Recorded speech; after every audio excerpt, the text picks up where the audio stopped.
Fox Sports. We are Fox. We are Wisconsin.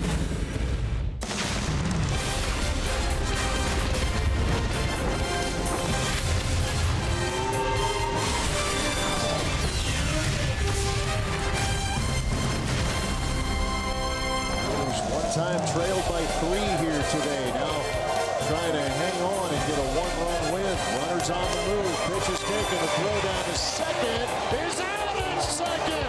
Lucroy throws him out. And the Brewers win it.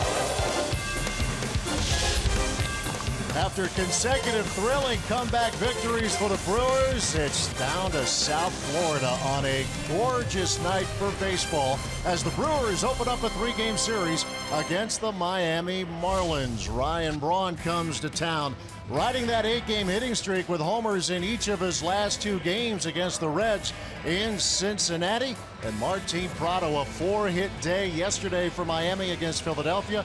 And that .396 batting average leads the big leagues, and he was a tough out for the Brewers a little more than a week ago. Good evening from Marlins Park. Alongside Bill Schroeder, I'm Matt LePay. Telly Hughes is our reporter. There was a couple of thrilling games, Rock, for the Brewers to be able to come from behind. You don't want to make a habit of it, but they had the ingredients in place, and they were able to follow through with it to beat the Reds and get a split. Yeah, and they had been falling behind early in games quite a bit, but in Cincinnati the last couple of games, they were able to figure out ways to keep the opposition off the board. It all starts with the bullpen. Bullpen outstanding last 2 days to keep the Reds off the board, allowing the Brewers to do this. The Brewers able to peck away. They had single runs in 5 innings yesterday after falling behind, and that's the way you got to do it. I mean, you keep those good at-bats going. You get that good pitching, and the Brewers had the flair for the dramatic yesterday. What a way to end that game yesterday with that throw up by Lucroy, Billy Hamilton. Lucroy really starting to swing the bat. He's got the power stroke going, and he's got that batting average over 300. So you don't want to make a habit of it, as you mentioned. You're not going to be able to come from behind too often in the big leagues, but when you do, you got to rely on your bullpen. Look what these guys have been able to do in that series. 15 innings, they allowed only 3 runs. And minimize the walks. You minimize the walks. They're not going to get a lot of hits, and they were able to punch out some guys. Great work by the Brewers pen. All right, Willie Peralta gets the call tonight for the Brewers. When we continue, we'll hear from Telly Hughes on tonight's starter for Craig Counsell's team here in South Florida. Brewers and Marlins, Game 1, coming up on Fox Sports Wisconsin.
Milwaukee Brewers baseball on Fox Sports Wisconsin is brought to you by Menards. Save big money at Menards on all your home improvement needs. By your local Toyota dealers. Toyota, let's go places. And by Miller Lite, the original light Pilsner. Cheers, it's Miller time.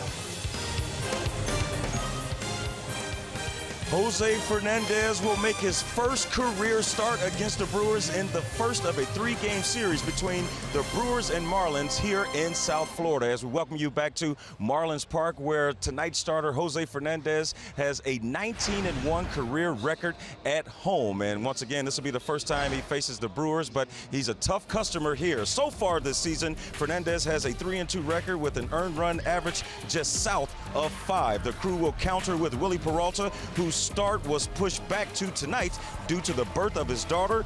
Peralta has had 7 days between starts, but Brewers manager Craig Counsell doesn't expect the extra days to have much of an impact.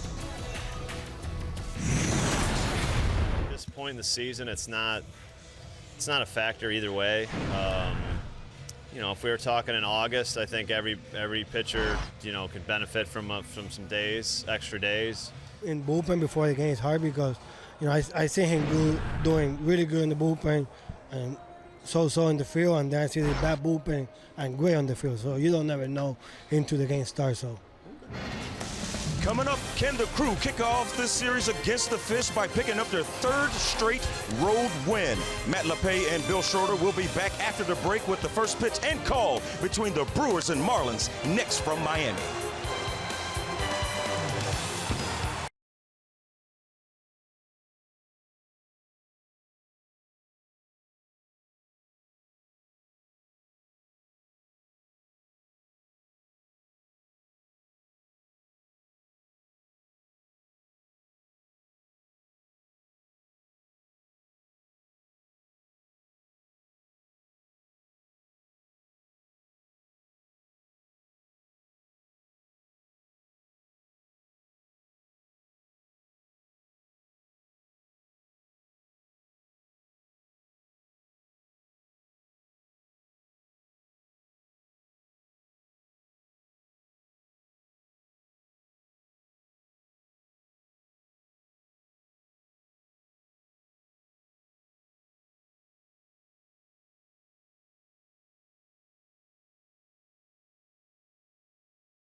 On Fox Sports Wisconsin, presented by Potawatomi Hotel and Casino. Spend the night with luxury on a gorgeous night here in South Florida. Upper 70s.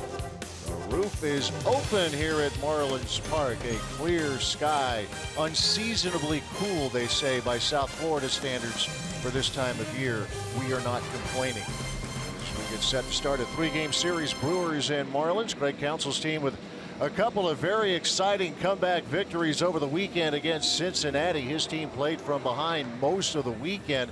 Didn't catch the Reds on Thursday or Friday, but they did on Saturday as well as yesterday afternoon. And let's check out the Brewers batting order presented by Potawatomi. Jonathan Villar back at the top of the order, followed by Alex Presley and Ryan Braun, who had a good series against the Marlins a little more than a week ago. Chris Carter hits cleanup, followed by Kirk Neuenhuis and Colin Walsh. Martin Maldonado is behind the plate. Yadiel Rivera is at second, and Willie Peralta welcomed a baby girl last week, and he is back with the club here tonight. And that lineup will face Jose Fernandez. Yeah, the 20-year-old Cuban-born right-hander. He's won 2 in a row. It's his 4th season. He's really only had 1 healthy year. That was his rookie season. He's been recovering from Tommy John surgery the last couple of years, and the Marlins are hoping that this is going to be a healthy season for him. When he's on, there's not too many better, especially here at Marlins Park. His numbers are eye-popping at home in his career. Let's check out the Marlins defense behind Fernandez here today. You got Yelich, Ozuna, and Stanton, one of the most athletic outfields that you'll see in the National League. Prado, Hechavarria, Dietrich, and Bohr from 3rd to 1st, and JT Realmuto behind home plate, hanging his signs for Jose Fernandez tonight. And your umpires tonight, that's crew chief Brian Gorman over there at 3rd base. Mark Carlson calling balls and strikes. Mike DeMuro, Ryan Blickney rounding out your umpire crew here for this Brewers-Marlins series in South Florida. Yesterday's game in Cincinnati started an hour 55 minutes late, but it was worth the wait as the Brewers, as they had been doing. Actually, yesterday they scored first, but for most of the game played from behind and did so with runs in innings 5, 6, 7, and 8 to get a win. Jeremy Jeffress' save, and now we move on to the Brewers and the Marlins, and the first pitch is a fastball away, and we are underway here in South Florida. Jonathan Villar, yesterday it was a rare day for him, at least this season for the Brewers. He did not reach. He did have an RBI on a ground out. But getting on base has been something he has done with great regularity, and he does it again here as he shoots one down the left field line. And Jonathan Villar will start the night with a double. And that's what he's been doing so well, taking the ball to the opposite field, batting from the left side tonight against Fernandez. Hammers that one inside the 3rd baseline, and a good start for the crew, picking up right where they left off in Cincinnati. Now pitch up and away to Villar, and he goes right with it. You can see that Prado was playing off the line and in, thinking he might bunt, and a leadoff double. And a terrific start here, hopefully for the Brewers. A good start for Villar against the 23-year-old, and when he's on, he is sensational. Jose Fernandez, the key for him moving forward is to stay healthy, and the Marlins ball club will do all it can to ensure that that will happen for Fernandez, who was the Rookie of the Year in 2013. In the mix for the Cy Young Award, finished 3rd. But as we've mentioned, keeping him out there on the mound is now the next step for him, because his stuff is electric. And the pitch counts have been getting pretty high quickly for Fernandez. Really hasn't been able to get out of the 6th inning this year. You got to be patient. He may walk. He's got 16 walks in 33 2/3 innings. Alex Presley, who has been impressive. He was 0 for 5 yesterday in the game against the Reds, but he too, since being called up, you see the numbers there, and a couple of home runs over the weekend, and already 3 for Presley since coming up to the big club, 3rd week of April.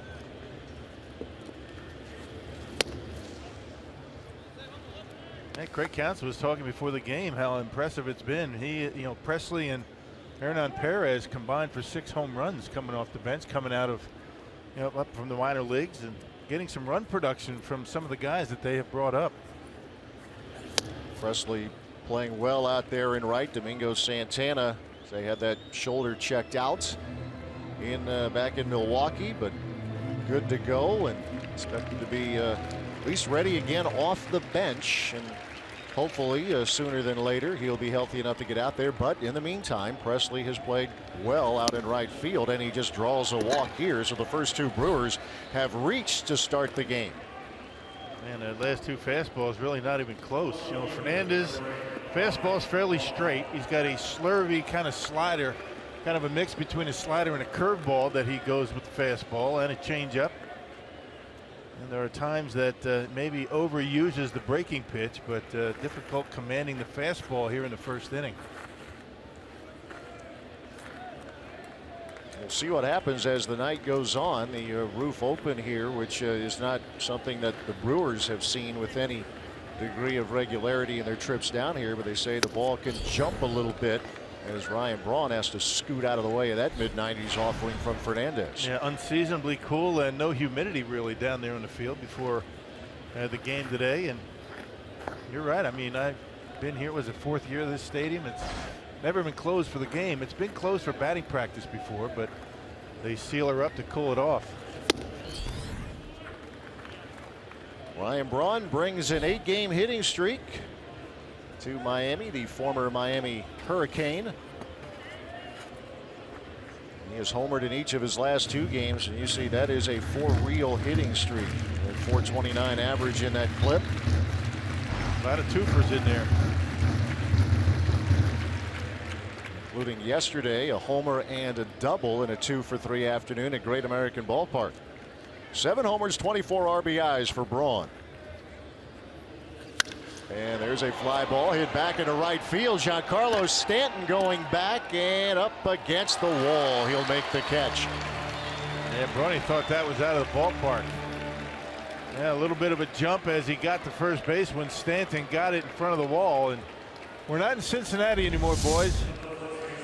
That is way back in Cincinnati, but this is a very fair ballpark. It's a good ballpark to pitch in. And Ryan gives this one a pretty good ride. I think he thought he got it. It stays in the park, up against the wall. First out of the inning, Jonathan Villar was able to advance to third, so a nice threat going here for Milwaukee. But you're right, the fences have been brought in a little bit, but you still have to poke it to get it out of here. And here's Chris Carter. Yeah, they've been brought in center field and lowered in other places, and kind of an interesting look to the wall as it goes up and down around, you know, from left field to right field. Carter going after a fastball and fouling it back.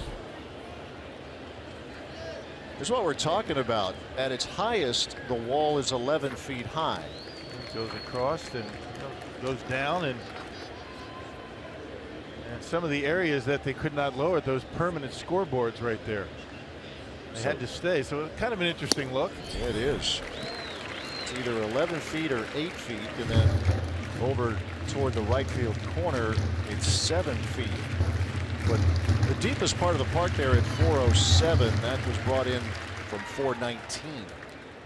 So trying to help the hitters out a little bit, but it is still a big ballpark here in Miami. 2 strikes and nothing to Chris Carter.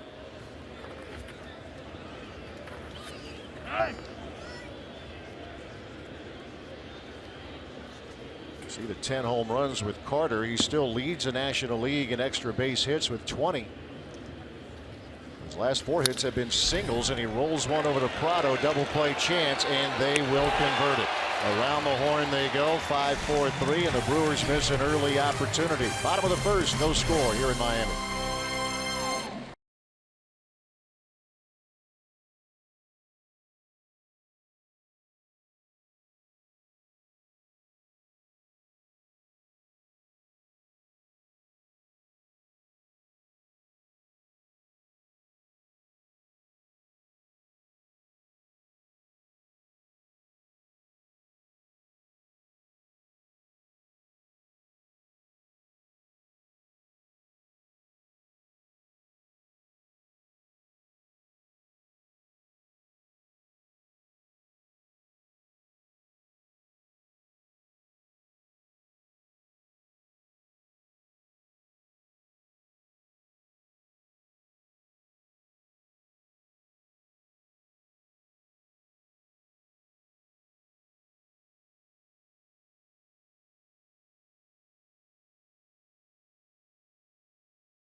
Missing a chance to get some runs on the board against Fernandez. Don Mattingly's team has lost its last 2 games, but been playing pretty well. The Brewers saw that firsthand a little more than a week ago. First year here for Mattingly after a good run as the skipper of the LA Dodgers.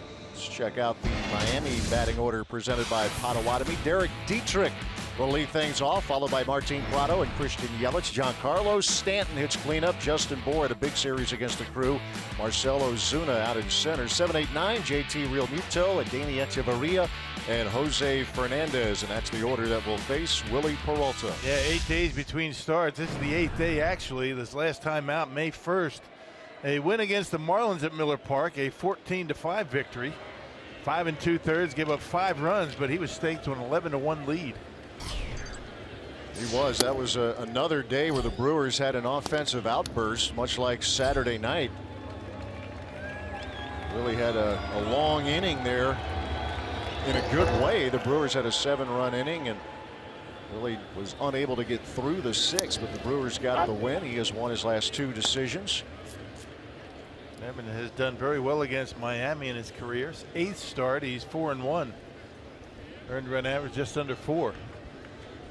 Included is a win last year against the Marlins. 1-1 pitch to Dietrich and a ground ball and a diving stop. Rivera and a nice play by Yadiel Rivera for out number 1. Yeah, very quick on his feet, able to get up, and a very strong arm to first base.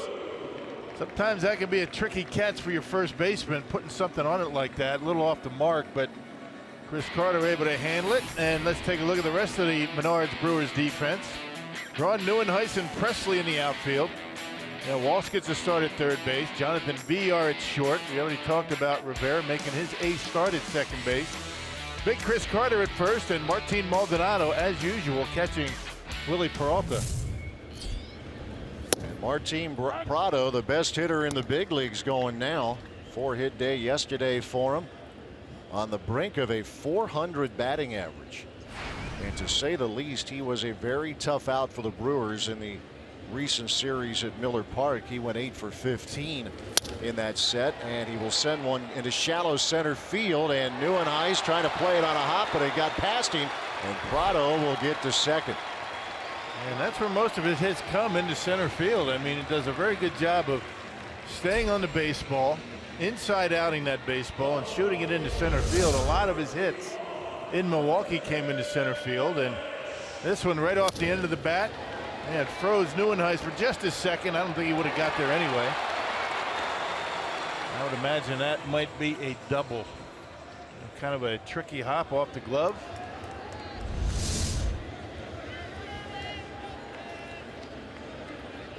Seventh of the year for Martin Prado.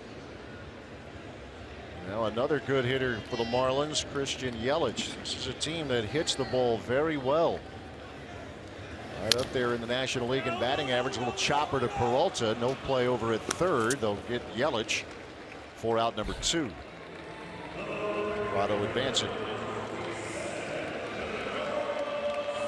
Willie Peralta back from paternity leave. He and his wife welcomed their 2nd child last Thursday. Daughter, Ciara. As Craig said before the game, he really doesn't think it's going to have much of an effect on him one way or another, good or bad. You know, the long layoff, maybe later in the season you can benefit from maybe some extra time. Here's Giancarlo Stanton. And he has been going to work as well. You see the power numbers for the Marlins right fielder. One of those bright young stars in this game. Hit a couple of those home runs against the Brewers. First series, a good cut and a miss from a heater from Peralta. Yeah, you can see the Brewers setting him up inside, and he has not fared very well against Willie. Trying to stay in on his hands.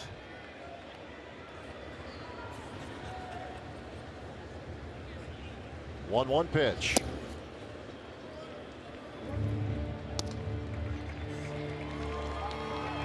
Like with most big guys, they like to get those arms extended, so that's why they're staying in on him. I guess if you walk him, so be it. But you have to go after Justin Bour, who's no easy out. 2-1 pitch to Stanton.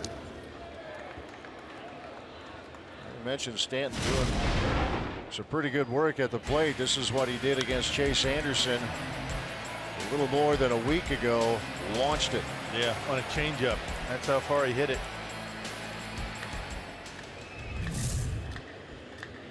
He drove one about 490 here a couple of days ago for the Marlins. Peralta ready with a 2-2 pitch. And he struck him out swinging. Good work in this first inning from Willie Peralta. We are through one. Series opener, no score.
In Miami, no score between the Brewers and Marlins, and Scooter Gennett got a piece of good news. You can hopefully catch him here on the bench here in the dugout, but Scooter Gennett will head to Brevard County to start a 2-game rehab assignment starting tomorrow, and the plan is for him to return to the Brewers in Milwaukee on Thursday for the first game of the homestand. And as for Domingo Santana, he went back to Milwaukee to get that sore right shoulder checked out by Dr. Roush yesterday. Everything checked out good, and he is back here in South Florida tonight, and it's still a day-to-day process with that sore shoulder, Matt and Rock, and we'll see if the rest really helps with that recovery.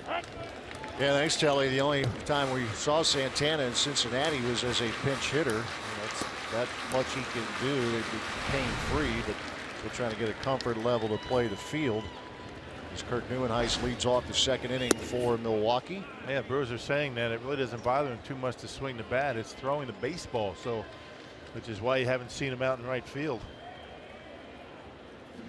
Full count. Fernandez against Neuenhuis to start the second, and there is walk number 2 already given up by Fernandez. Hey, bring the family out to Miller Park this upcoming Sunday, May 15th, as the Brewers host the San Diego Padres. Not only will kids 14 and under enjoy a free lunch, they'll also get a Jonathan Lucroy replica jersey courtesy of Quick Trip. Crew looking forward to getting back home. 3 games here in Miami before starting a homestand on Thursday against San Diego. Colin Walsh settling in now for Milwaukee. He drew a walk as a pinch hitter. Might be a difficult matchup for Jose Fernandez. I mean, the Brewers are very patient at the plate, sometimes to a fault, but they will draw their walks, and Colin Walsh one of them. Not much on the batting average side, but he has been drawing his walks and getting on base. He'll send one out of play down the left field line. He drew his 12th walk yesterday. It's amazing, isn't it? You're hitting a little over 100. Your on base percentage is 340. Doesn't make a lot of sense, does it? No, it doesn't. He's finding a way to get on, but he's down a ball, 2 strikes to Fernandez. And to your point about Fernandez, this could be a tough matchup. I mean, he's putting strikeouts up at a career high pace in his brief career, but he is walking more than 4 batters per 9 innings. He's walked a couple tonight. He's striking out better than 12 per 9. And sometimes the Marlins, if you ask the Marlins, they'll tell you that he's concentrating a little bit too much on the strikeout. Maybe to get outs early in counts, maybe 2-seam the fastball, get a ground ball. And Walsh battling him well right now. Nothing wrong with a first, second pitch ground out. You don't have to strike everybody out. I think that's what Fernandez has been trying to do this year.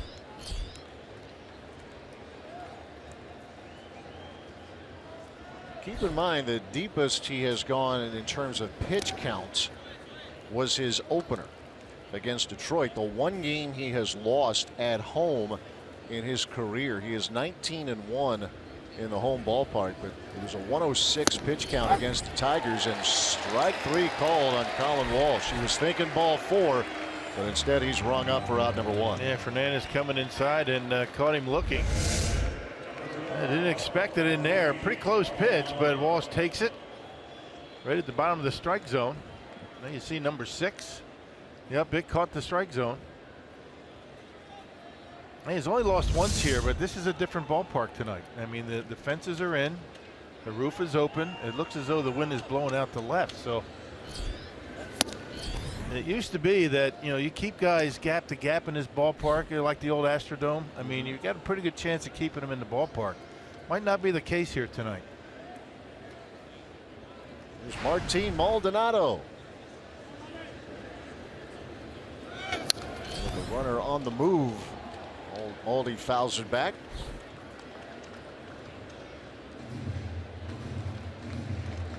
Maldonado catching again for Willie Peralta. Has a couple of RBIs, and they occurred in the game a week ago yesterday against Miami. Run scoring single, drew a bases loaded walk in that game. Brewers won 14-5 to take the 3rd game of the series as Maldonado lifts one in a shallow right field, and that'll be Stanton calling off Dietrich for the 2nd out of the inning. Yeah, it's interesting, in the field during batting practice, the wind was blowing out to left field, but we sit up here right behind home plate, and the wind's blowing right in our face. Yeah, exactly. It's kind of swirling, so you're not sure how the wind is going to affect a baseball in play. Yeah, the way when we were talking to some folks a couple hours ago, it does kind of, it swirls, but it swirls back out toward left. So we'll see if that's how it actually unfolds if a fly ball is hit in that direction. Here's Yadiel Rivera. And Fernandez buzzes one past him at 96. And the reason that's interesting because we've never felt wind here at this ballpark. It's always been closed.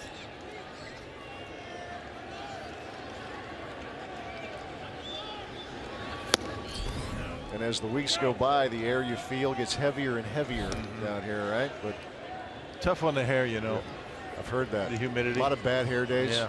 I hate that. Yeah.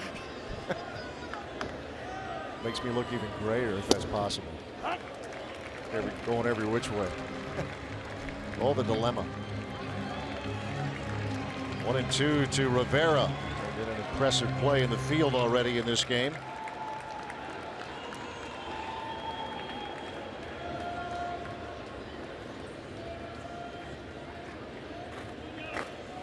Neuenhuis drew a leadoff walk. Walked or a strikeout rather from Walsh and a fly ball off the bat of Maldonado. Neuenhuis running as Rivera fouls it away. Yeah, too bad. That was a pretty good jump. I mean, he took off before Fernandez went home. He would have had that one stolen. Yeah, but with 2 strikes, you got to protect the plate.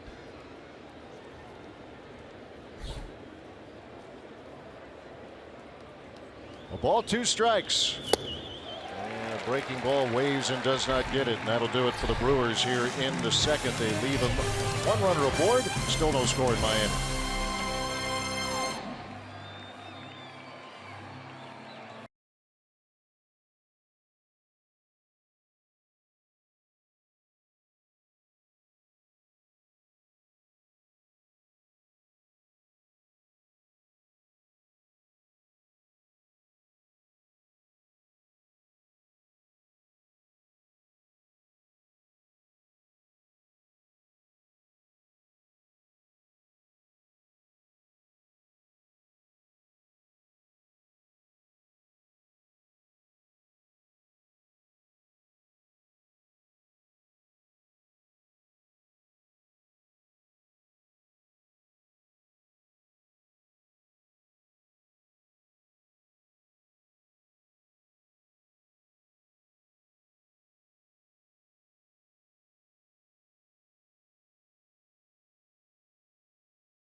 going to the bottom of the second here in Miami.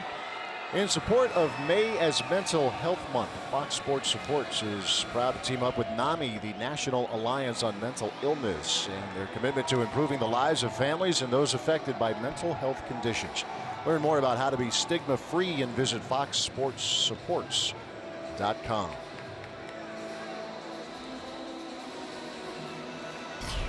Justin Bour, Marcell Ozuna, and JT Realmuto will face Willie Peralta here in the second inning. And the first time around was not pretty. The Brewers trying to take care of Bour in the series in Miller Park as he launched a couple out of the ballpark on a 5 RBI night for the Miami first baseman. And that was the night after they came into Milwaukee at about 7 o'clock in the morning. And late game in the West Coast, they came into Milwaukee very late, and Bour proceeded to hit a couple of big flies. Yeah, in that game, a couple of the big hitters were not in the lineup, but Miami still took care of business in that game. Sleep's overrated. Apparently so. Yeah. Who needs it? I would imagine they slept well that next night. I remember, right? Bour said exactly that. Right. Talking with the media after the game. Miami took the first 2 in that series before the Crew won 14-5 8 days ago. Marlins have played some pretty good ball. They're 16-14 going into this game tonight as Bour slaps a ground ball into the shifts. That's Rivera, and that's out number 1. And we saw him in Milwaukee. I mean, Justin Bour was hitting everything. When they pitched him in, he hit it out of the ballpark. They pitched him away. He was hitting hard line drives to left field. This is a team that can swing the bat a little bit. I mean, if they get any kind of pitching, I mean, they're going to be pretty good. I mean, they have a chance. They're over 500. I don't think anybody gave them much of a chance except for the Marlins themselves. But they have a pretty good ball club. They've won 11 of their last 14, and included would be losses in their last 2 games. They won the series opener against Philadelphia, but lost is a combination of the bullpen, which has been really good, got a little bumpy, a couple of miscues defensively for Don Mattingly's team. But hey, you're right. I think the Marlins, in the opinion of many, here's Marcell Ozuna with a base hit up the middle. In the opinion of many, the Marlins were a bit of a mystery team going in. They had some good young talent, didn't have the years that maybe people thought they would, including Ozuna. But he's on a pretty good run right now for Mattingly. In fact, that single for Ozuna extends his hitting streak to 9 games. It's a team that puts the ball in play pretty well. I mean, around middle of the pack and team strikeouts. They have pretty good power to go with it. They can run a little bit. Here's the catcher, JT Realmuto.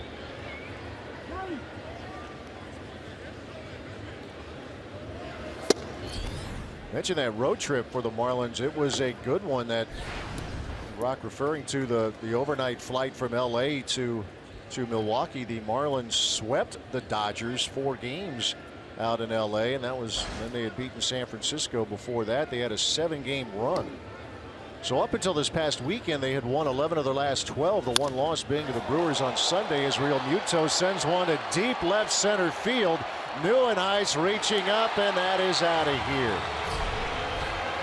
I think they passed each other on the bases. Realmuto passed Marcell Ozuna, and that's going to be.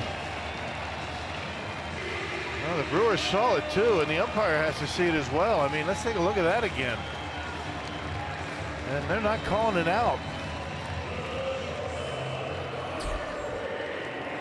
Let's check it out. I mean, I don't understand why they're not calling this. Now check it out. Now Realmuto puts a charge into one. Now, if we can see him, he's looking at the baseball. At the same time, Ozuna is tagging up at first. Can't see it there, of course, but. Saw this in St. Louis really early in the season, did we not? Check it out. And watch this. If you can see it here, I guess you can't. No help there, but runners passed at first base. Yeah, we saw it in St. Louis. It wasn't called. That's the responsibility of the umpiring crew to see that and call the out. I mean, it was clear. I mean, you could see it. I mean, Real Muto passed Ozuna. Right there. He passed him. That's out. He gets a single and an RBI. He's out. He doesn't get a home run. Yeah, that is a. I mean, that's clear cut. I don't know how you missed that. That looks almost exactly like the Cardinals game about a month ago. Yeah, I mean, I'm not sure why Ozuna's tagging up. I mean, that's a bad play to start with. You see Ozuna going back. He realizes, uh-oh, they're in trouble. And he's clearly past Marcell Ozuna there. He's on the bag. Real Muto is closer to second base, and that's got to be cut and dried. I mean, I'd be stunned if that wasn't called. It's the direct line. You can see him clearly. He's past him. Ozuna is right on the line. Real Muto is, 3 or 4 feet past that.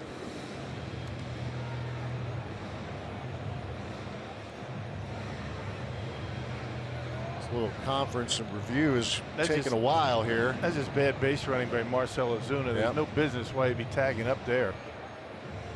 Unless he thought it was going to stay in the ballpark still. It'd be a kind of a crapshoot to see if you're going to be safe at second base. You're right, though. The Brewers dugout was all over it. And the first guy I saw that was all over was Matt Garza down in the dugout. Right there. Right there. They passed each other. Now, you can't do that. He's out. That's a single and an RBI, and Real Muto is out. My goodness. Council's going to get the verdict here.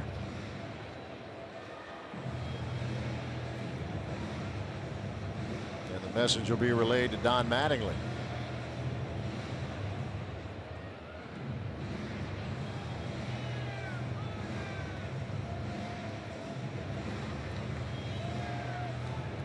And it looks like it's going to, my goodness. What is it? What'd they call it? Is he out? What did he say? He hasn't called an out. Has he called an out? Yep. Yeah. Yep. All right, so shave it from 2-0 to. Well, he hasn't made an out call yet. Has an umpire made an out call at all? No. So scoreboard, what do they have on there?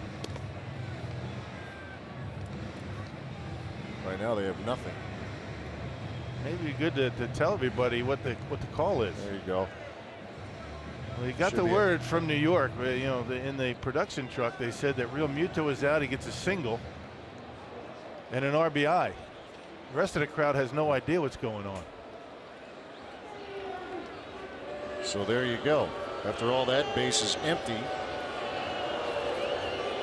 And it took 2.5 minutes to get there. So it's 1-0 instead of 2-0. And there are 2 men out. So you get a run out of it instead of 2. And for passing, you have an out. He gets a single and an RBI. Yep. And here's Echeverria, goes the other way, and a base hit. The Marlins first on the board here. So out on the interference, credit Chris Carter with a putout. He was the closest to the play. The second time we have seen that in a Brewers game this season. And in St. Louis, it was just flat out missed all around. Right. And at least here they make a correction. Well, there they didn't even go to a review. Right. Right. I mean, here's Jose Fernandez. You see, not an automatic out.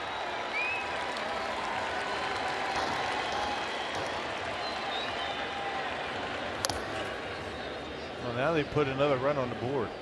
Yeah, the scoreboard here in Marlins Park showing 2-0. We're seeing 1-0 here, in which and Craig's just noticed that. Craig Counsell, by the way. It can't be 2-0 and 2 outs. No, you don't get a run for a single, which just happened there.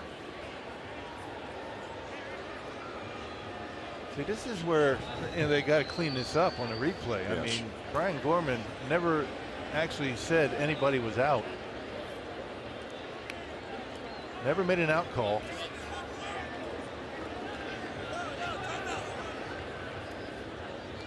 Well, this is a mess. And now yet another conference. This is a mess. This is not going well. Right. Well, the problem begins and ends with Brian Gorman not making an out call at any point.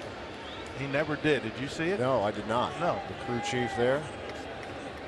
No, we saw them both visit with the two managers, and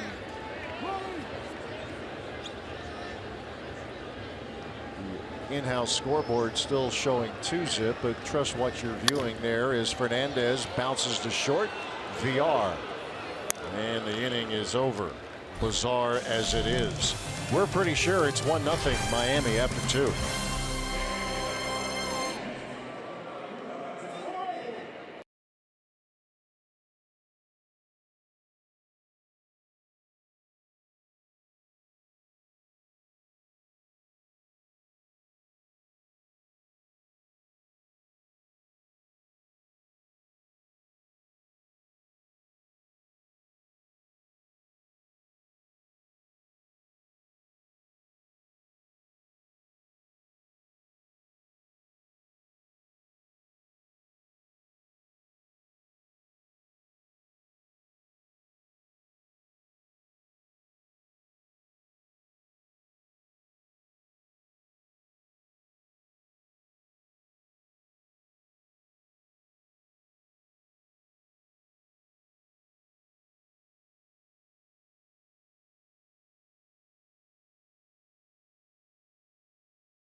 Sports Wisconsin.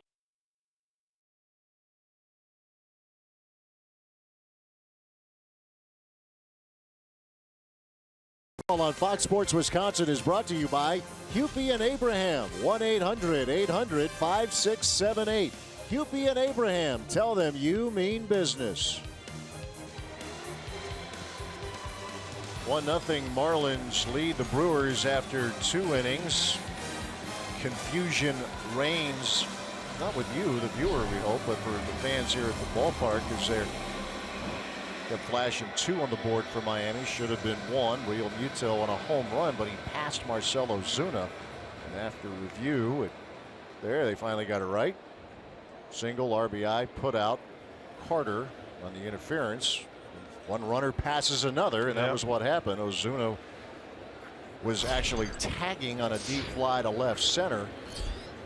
And that's why Real Muto passed him. So it's 1-0. We move on here. The top of the 3rd at Marlins Park. That was easy. Yeah. There's Willie Peralta. You know, at some point, you know, Major League Baseball might want to think about, you know, miking up the crew chief in situations like that to explain to everybody, including, you know, the players on the field and the fans and the press box, what's going on. Yeah, it would help. It seems like a logical step to take. It's like football, you know, you turn the thing on and say, you know, the batter's out, passing the runner, 1 run in, you know, and that would be a real easy way to solve that problem. I think, you know, most of the fans in the crowd have no idea what happened there. Right. And to be honest, I mean, even from my position, I'm watching the flight of the ball, and then you caught it. And I think most fans, that's what they're doing. They're watching the flight of the ball, and they're not seeing a runner pass another one. Right. Strikeout of Peralta to begin the inning, and now Fernandez working to Jonathan VR, who doubled to begin the game. Brewers had a threat in that first inning, but unable to score as another hit for VR, this time back up the middle. Right, he's seeing it pretty well against Fernandez. Boy, that was a rocket right back through the middle. So 2 for 2 for Jonathan VR. And both of them hit right on the button. Right back at the pitcher, and he had to get out of the way. Check this out. Wow. Look out. Throws hard, and it's hit even harder right back to him. 1 out single, second hit of this game for VR in as many trips. And here's the right fielder, Alex Presley.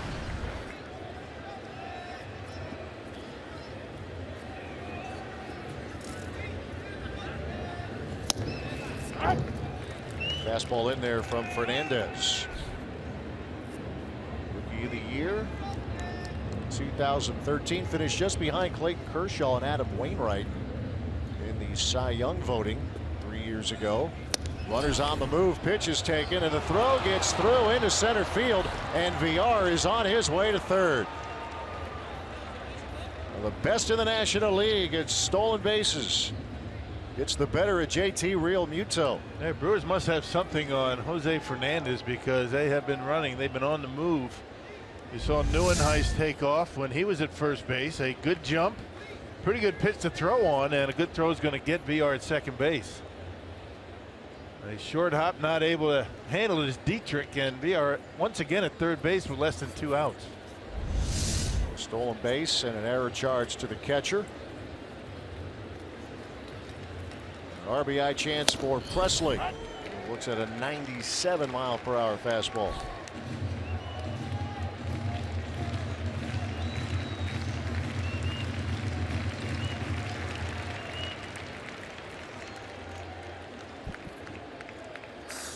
We see the infield in here for Miami in the top of the third.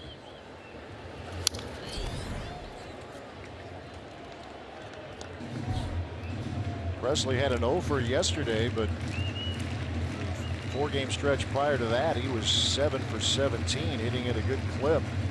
Yeah, really doing a nice job filling in for Santana. And you'd like to be able to say, except for the power, but he has provided power. He's got 3 homers. A couple of Great American Ballpark. Turned into a little home run derby that went on there in Cincinnati, as can happen in that park. Brewers in the last 2 games, both wins, went deep 7 times.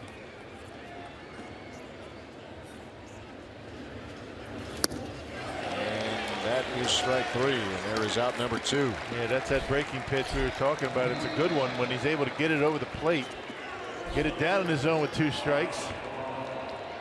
Same thing Willie Peralta has been trying to do on a consistent basis with 2 strikes. And that's a big strikeout to say the least. There's Ryan Braun. He thought he had home run number 8 in the first inning going the other way, and he sent Giancarlo Stanton to the wall. Just did miss homering. He's homered in his last 2 games, has Braun.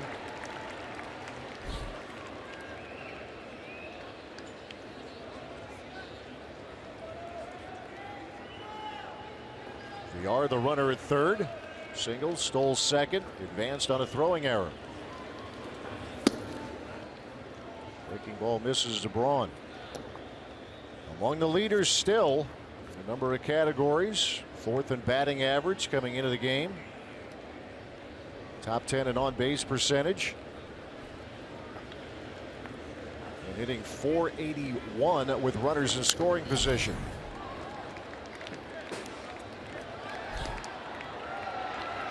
Yeah, Fernandez really getting that fastball up there to Ryan Braun. That was 98. So he's reaching back and trying to get a little bit extra on Ryan.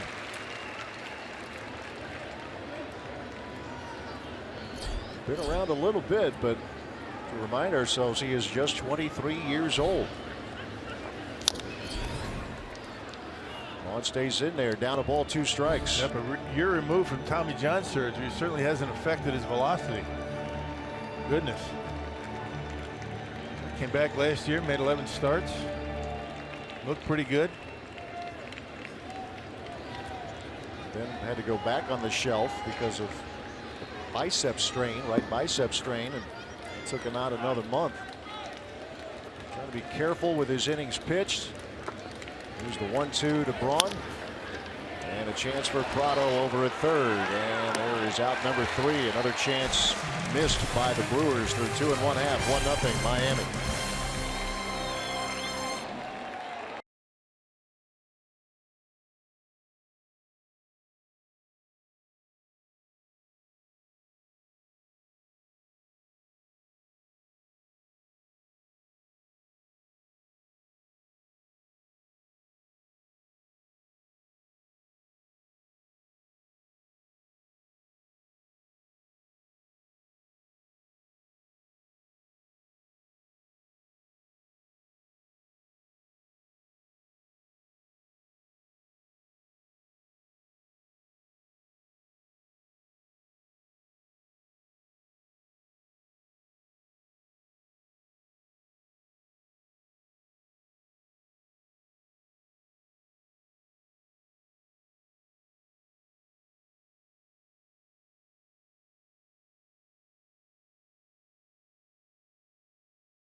Coverage of baseball. Let's check out some of the individual performances from yesterday. Check out Manny Machado's day, what he's been doing for the Baltimore Orioles, and then I jump down to David Ortiz, who just continues to crush in general and against the Yankees as well in a Boston win.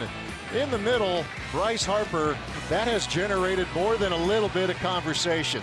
7 plate appearances, 0 for 0. 6 walks, 3 intentional, and hit by a pitch, and the Cubs achieved the objective. They won the game, swept the series. Amazing, isn't it? They're just not pitching to him. Why would you, right? I don't blame him. No. The object is to win the game, right? But it was a matchup where everybody was looking forward to it, I think, if you're just a fan in general, Harper versus Arrieta. But yeah, 3 intentional and the other 3 quote unquote were not. 13 walks in a 4-game series. Yeah. Yeah. I mean, why not walk him? Let somebody else drive in the runs, right? Yeah. I mean, it's kind of the way you got to look at it. I mean, he's so good. He's been swinging the bat so well. Anthony Rizzo telling reporters after the game, the Cubs first baseman, saying that he and Harper they ran out of things to talk about over there quite a bit. But here's Derek Dietrich with a little floater that's going to fall in there, a base hit. Yeah, the Marlins hitting coach isn't going to feel sorry for him. That's happened to him quite a bit. Barry Bonds. That is exactly the comparison that everybody naturally makes. See Dietrich going the other way. He was robbed his first trip. A good play by Yadiel Rivera at second. Not a bad pitch by Willie. In on him, but able to fight it off. Well, leadoff single here for Miami. Yeah, there's Bonds, who can certainly relate to the feeling of getting walked a lot. And there was a year that he was walked intentionally 100 times. Right. I mean, teams would walk him intensely with runners at first and second. So yeah. Well, we talked about this when these two teams met in Milwaukee a little more than a week ago. First year for Bonds as the hitting coach. And players have really taken to him. It's a little bit of a tag team effort as far as the hitting coach's position goes with Miami. Bonds does a lot of the work and a lot of the video work from Frank Menachino as well. But yeah, they've been happy with Barry Bonds as the hitting coach so far. Of course, it's early in the season, and the baseball season is a grind. I mean, you think it's a grind for players? Try coaching. That has been, for me, in my role here, filling in for BA, it's been fascinating to watch somewhat up close. Martin Prado, who's been really tough to get out, is at the plate right now, singled in the first inning. But the work these coaches put in, all the data they pour through, and video, and at the field and in the hotel room. In the hotel room, on the plane, and you just see them constantly going over material.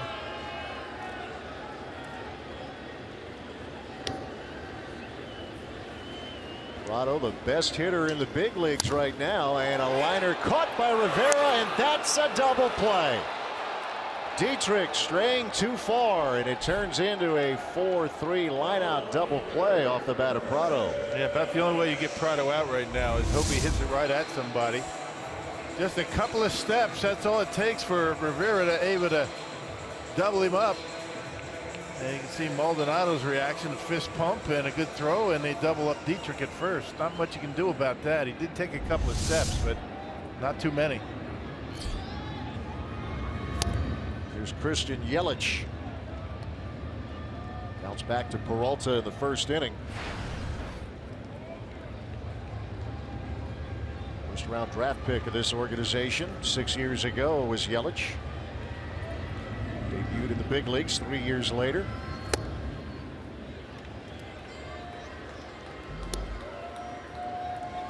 Speaking of hitters who are among the league leaders, he's 5th in batting average, 3rd in on-base percentage. And he works opposing pitchers, draws a lot of walks. It's a relatively young team, these Miami Marlins, except for Martin Prado. I mean, they some young guys. I mean, you got your starting pitcher for the Marlins here tonight, 23 years old. Yeah, you see guys like Stanton and Yelich and Ozuna. There's Stanton. Signed that mammoth contract. And Yelich draws a walk, and that's the 20th time he's done that this year. 2-out base runner here for Miami. Man, believe it or not, it looked like they were pitching around Yelich to get to Giancarlo Stanton. You know, Willie has had good success against Stanton, but still, that's a big risk. It is.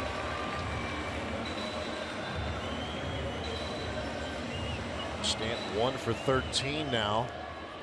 Against Peralta, he struck out in the first inning. It ended the inning. See those 24 RBIs. That ranks him 6th in the National League.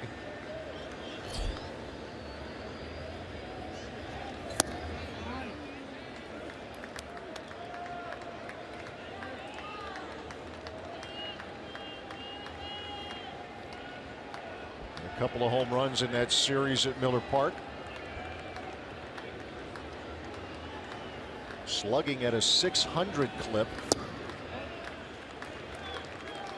Peralta missing 2 balls, no strikes. Yeah, they pitched him in predominantly first time up, and it looks like they're trying to work him away with the off-speed stuff. His second at bat.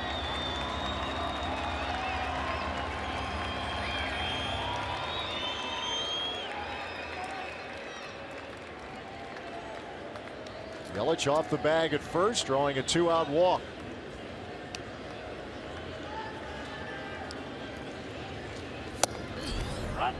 Willie goes back to the fastball.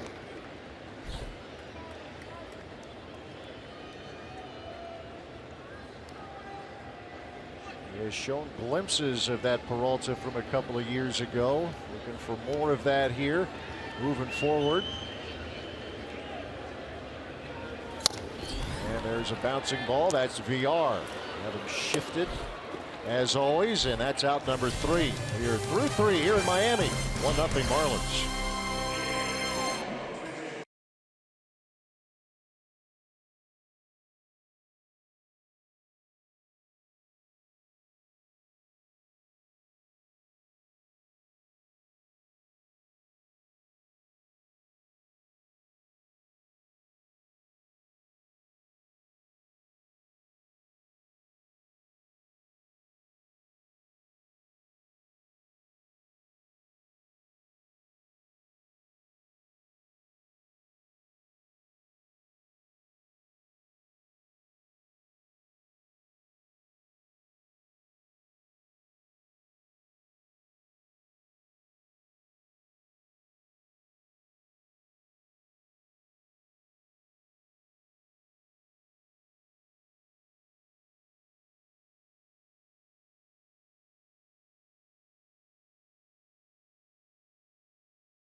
Nothing lead at the top of the 4th inning, and Thursday night starts a 7-game homestand at Miller Park. He started out with the San Diego Padres, followed by a divisional matchup with the red-hot Chicago Cubs. Tickets are on sale now at Brewers.com. Beautiful night here in South Florida for the opener. Weather expected here all week. Could get a little redundant, I suppose, here, but a little cooler than what they're used to. Perfect for us. Brewers players happy to be down here. A little rain delay in Cincinnati yesterday, but overall pretty decent weather in Cincy. Always get a little bit of rain down here, maybe a little bit of a shower at some point during the day. Not expecting any of that until Wednesday. A little more difficult to be a weatherman here than it is in Arizona. We're gonna get some rain showers here. That's a good breaking pitch right there. Yeah, it is. Talk about your roundhouse breaking pitch. That thing started right at Carter. And look at it. I mean, that right down the middle, but good movement on it. 1-2 pitch to Carter, and he strikes him out. He's out number 1. 5th strikeout here for Fernandez as we present tonight's Carsoup.com trivia question. On this date back in 1984, the longest game in Brewers history ended at start of the previous night. How many innings did it go? I have to recuse myself. Yeah, I was going to say, I would think you might know the answer to that. Yeah. Took 2 days. They don't have curfews anymore. Play all night. Back in those days, you couldn't start an inning after 1 a.m. That's right. Unless it was the last time you were in that city. Then you could. When did they stop with that? I'm not sure. I think how many years ago. Well, I want to say it's been a while. Yeah. I think.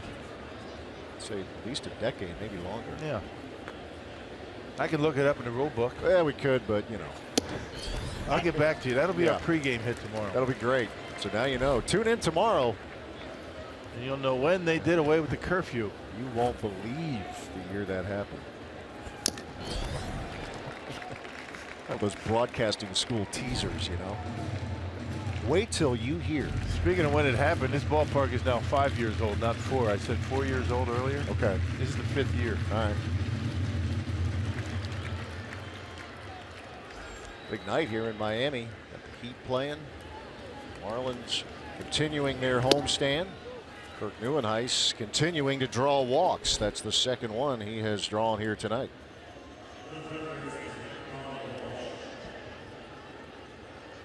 He's got such good stuff out there, but every now and again he's just going to lose the strike zone, and you know that happens. He's 23 years old. I mean, still young, miss a lot of time, essentially almost missing 2 years. Still learning at this level. That's a scary thing, as good as he can be. There's Colin Walsh, took a called third strike. Good stuff continuing from Fernandez.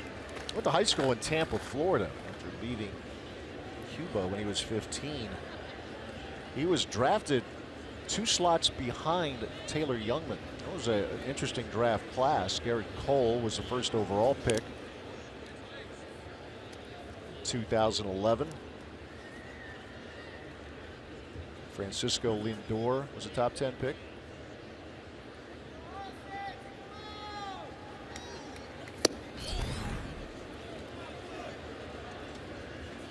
Pretty good draft class, wouldn't you say? Yes, George Springer.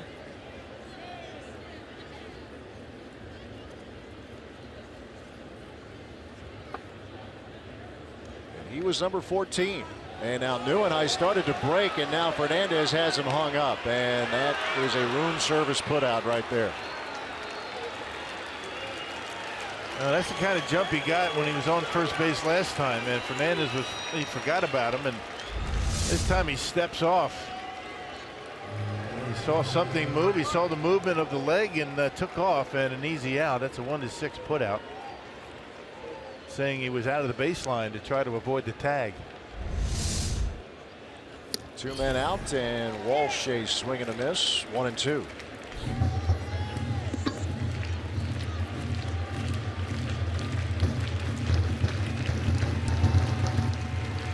Walsh thought he drew ball 4 in his first at bat, but Oshpat showing it was in the strike zone, and a strikeout here, and that'll do it for the Brewers. We move to the bottom of the 4th. Still 1-0 Miami.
Bottom of the fourth. We're at Marlins Park. Let's get back to that carsoup.com trivia question as you take a look at this finely chiseled. I'm going to get yelled at. Bill Schroeder. This date in 1984, longest game in Brewers history ended. It started the previous night. How many innings did it go? And our man here, Rock, was a part of it. Yep. A game that took 8 hours, 6 minutes, a 25-frame game. Yep, I caught the last 11 innings. Jim Sundberg started the game, caught the first 12. You had a couple hits. Yeah, I had a couple of hits, There yeah. you go. Right there, look at that. Harold Baines hit the big home run to win it off of Chuck Porter. That is a dashing, head-turning photo shot. like that? Too. That's impressive. Now, I've said this before, you know, they took that picture as I'm on the on-deck circle looking back to see if they're going to get pinch hit for me. That's what that pose is right there. Is it now? Is this it? Is this it? Am I done? It's only the 6th inning. Come on. But Tom Seaver won both games that night. He finished the first game and started the second game and won that one. So yeah. 2 wins in one night. A good day. Suspended in the 18th, picked it up, and on they played. It's Justin Bour, shoots one, just foul. 7 runs on 23 hits. Boy, combined 43 hits in that game. Yeah. 23 for the Sox, 20 for the Brewers. And the first inning on the second day of that first game, the Brewers, we scored 3 runs. Ben Ogleby hit a 3-run homer. Yep. And the Sox came right back with 3 runs. Yeah, in inning 21. Right. Amazing. I guess it wasn't the first inning back, was it? Yeah, close enough. Yeah. Memory kind of fades. Yeah, I understand.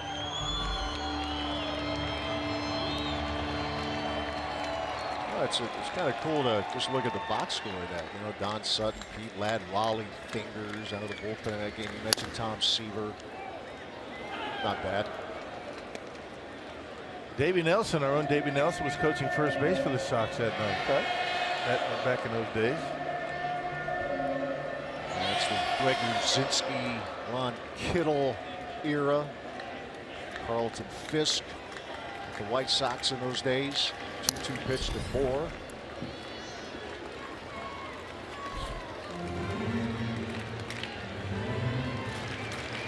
Was it Maldonado last year caught a 17-inning game at Miller Park? Yeah, and he was the one who ended the game, right? Hit the walk-off homer. Right.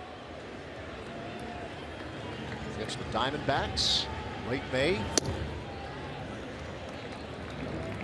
Battle here between Peralta and Justin Bour, rounded to second in the first inning.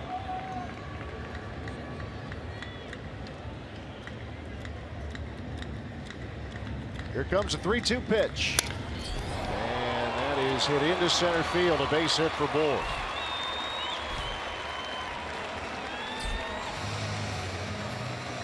Oh, he can center on a baseball. Look at the leverage he gets on this low fastball and right back through the middle. And I thought that ball was going to carry enough. Look at, you can see him jumping for it.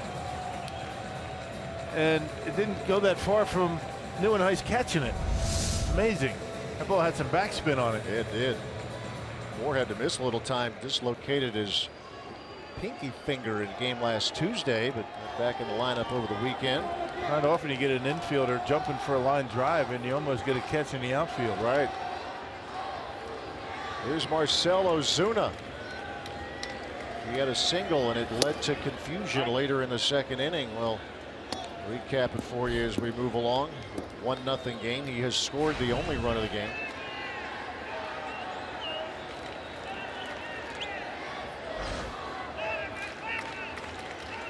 Ozuna on a 9-game hitting streak, and that average has jumped accordingly in that stretch. At the beginning of it, he was hitting but 218. Now hovering right around 270 with that hitting streak. 4 homers in that stretch. He's driven in 7.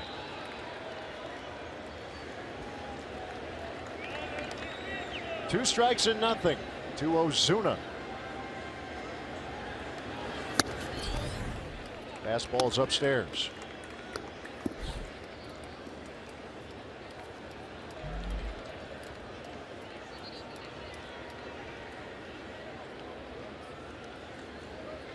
First outing in 8 days for Willie Peralta, back from paternity leave.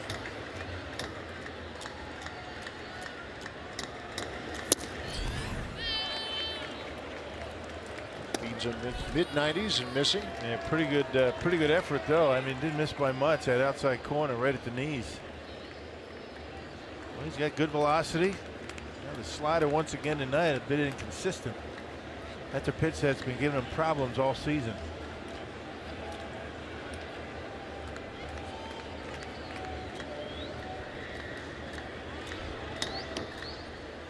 2 balls, 2 strikes. Foul tip, and that one got Maldonado.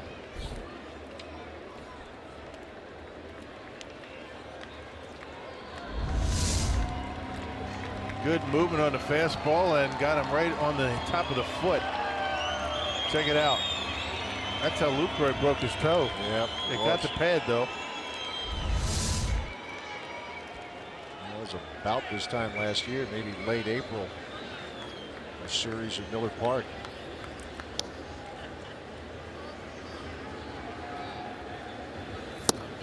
Strike 3 called. Fastball. Punches out Marcell Ozuna for out number 1. Yep, had him looking away and caught the inside corner. That's that power 2-seam fastball for Willie Peralta. When he gets on top of it like that, you see Maldonado holding it there nicely and got the call from Mark Carlson. That might have been off the inside corner, but look at the way Maldonado holds it. First out of the inning for Peralta. Now here's JT Realmuto. Thought he had a home run. Well, actually he did until he passed Ozuna at first. So a 2-run homer turned into a run-scoring single. Where Ozuna gets credit for the run and Realmuto a putout. Yep. I think everybody, including the first base coach for the Marlins, was looking at the baseball. Little traffic jam over at first base. Took a review of about 2.5 minutes and they got it squared away. Took the scoreboard folks a little longer and a little confusion here in the house, but 1-0 is the score. Ozuna owes Realmuto maybe dinner somewhere.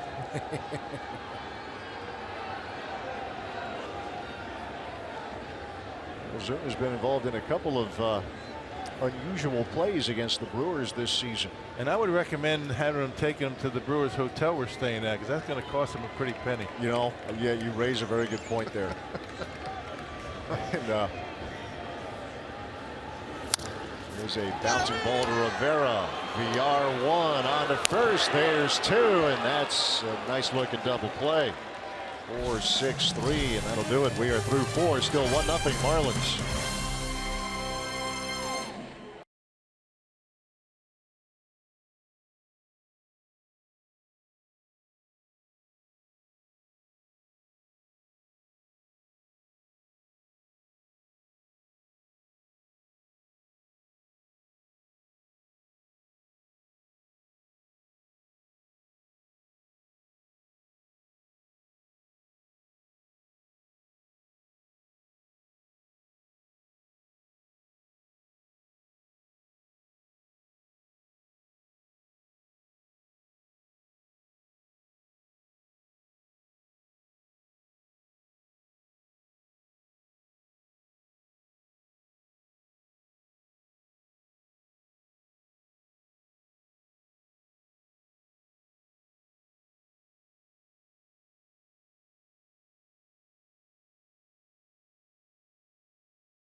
To smile about it. How about some of this defensive work turned in by Yadiel Rivera, robbing a base hit out of Derek Dietrich, and then a liner turning it into a double play, and then starting this DP. Yeah, play him anywhere. He played all year down in Biloxi at second base along with Arcia. He's got the range, he's got the glove, and he certainly has the arm to be able to cover just about anywhere in the infield. Very athletic young player in this Brewers organization. Martin Maldonado leading off. A fly ball to right field in the second inning. Brewers just a couple of hits through the first 4. Both teams have stranded 3.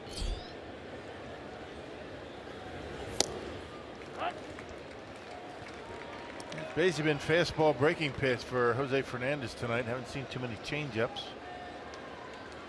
Hasn't really needed much else. The only guy really able to do anything is VR. And Maldonado trying to do something, and he drops one into center field right in front of Ozuna. That's how the Brewers start the 5th inning. Doing a good job getting on top of that big fastball. Maldonado handles the fastball pretty well. Got that one out over the plate, and Ozuna played it safe, a base hit.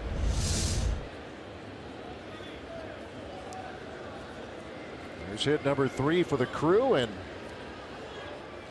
Yadiel Rivera steps in. And a breaking ball has Rivera out in front.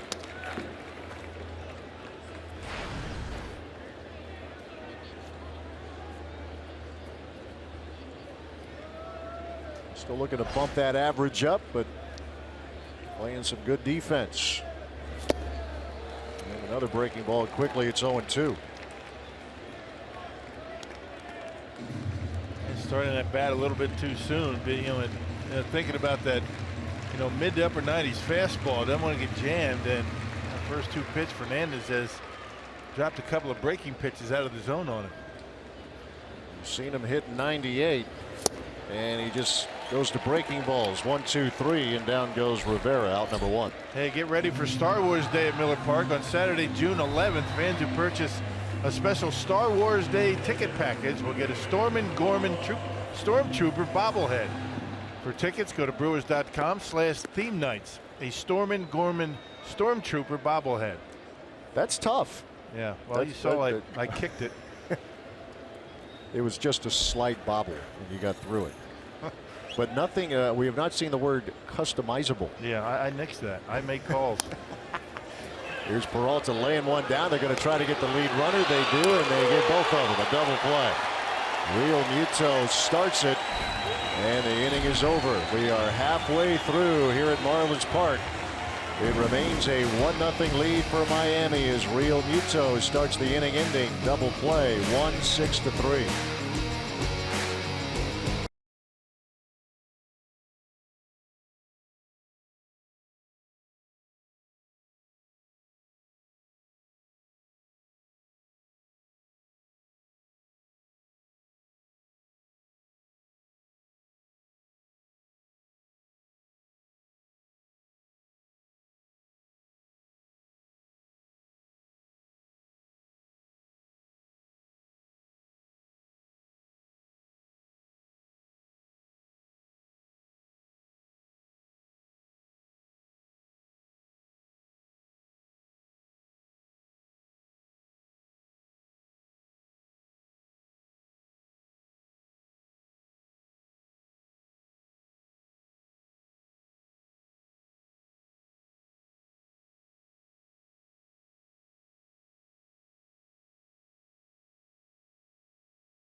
Baseball on Fox Sports Wisconsin is brought to you by Miller Lite, the original light Pilsner.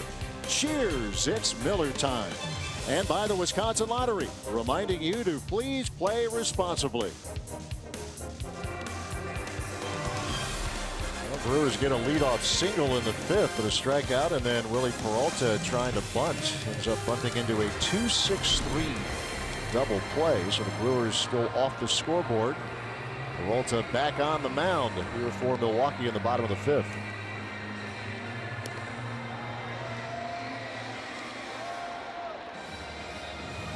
I'll take you back to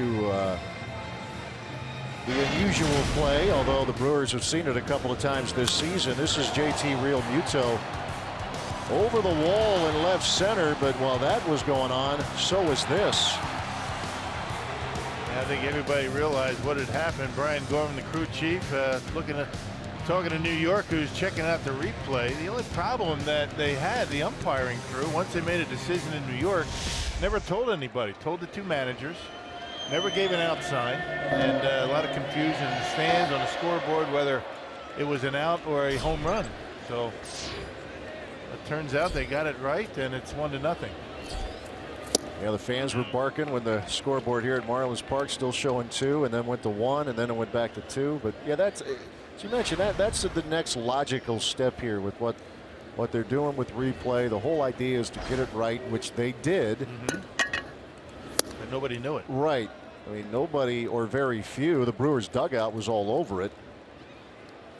But when you're at the ballpark, you're watching the flight of the ball. You're not watching whether runner A passes runner B.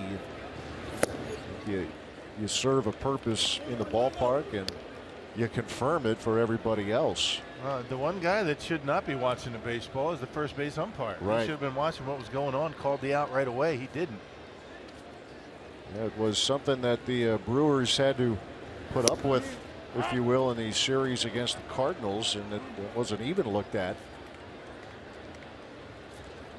But they got it right here, and good work by Craig Counsell and his staff. And I think, Rock, as you said, Matt Garza, who actually may have been the first one to see it there. He was jumping all over the place trying to get Counsell's attention, and he was right. He was on it. Danny Echeverria with a 3-2 count and a bouncing ball, and charging will be VR. Oh, nice bare hand stab, but not in time. Yeah, once that ball got by Colin Walsh, I think Walsh just kind of conceded that VR had a better shot at it. Not sure about that, but of course VR has a much better throwing arm than Colin Walsh. You see the way he pulls off. I think he's the only one that was able to make that play. Echeverria able to beat it at first base. And another leadoff base runner. That's 3 innings in a row where the Marlins have been able to get their leadoff hitter on. Made it close.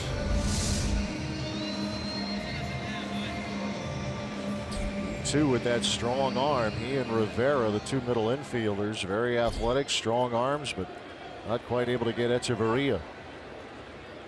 Now Jose Fernandez. He grounded to short in the 2nd inning. Showing bunt here.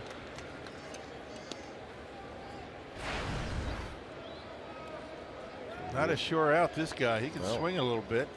He has 3 hits.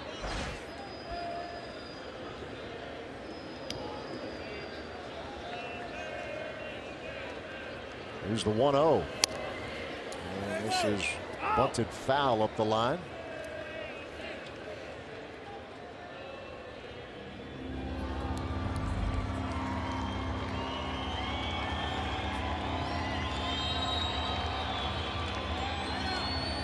Kind of intrigued to see this guy in person on the mound, and he has been very impressive. Fernandez giving up just 3 hits.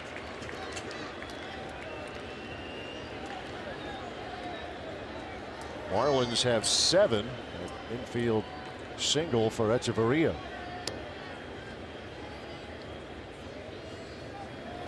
Fernandez again trying to bunt, and again is unsuccessful.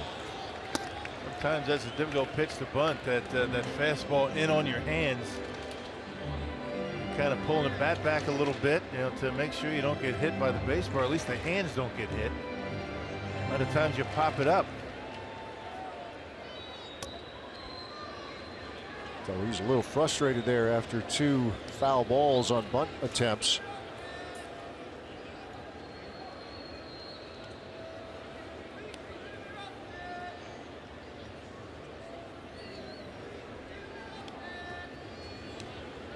The Marlins team without the suspended D. Gordon, not one that runs much. Gordon had 6 stolen bases prior to his suspension, right after and then right before the Brewers series, as Fernandez trying to bunt, fouls it off one more time, and that's out number 1. Let's check in now downstairs with Telly Hughes. Earlier tonight, Domingo Santana, who is now back in the Brewers dugout with his uniform on, went back to Milwaukee last night to see Dr. Roush about his sore right shoulder, and he checked out good, and he's back here tonight. And Craig Counsell and the Brewers hope that once again a little more rest will get him back to where he can get back into the lineup. All right, Telly, thank you very much. Hopefully that's the case. It's a guy who can do some good things with the bat and out in the field. He's been doing a pretty good job in that leadoff spot. In the meantime, a couple of guys have been bouncing back and forth. VR, Presley up there, and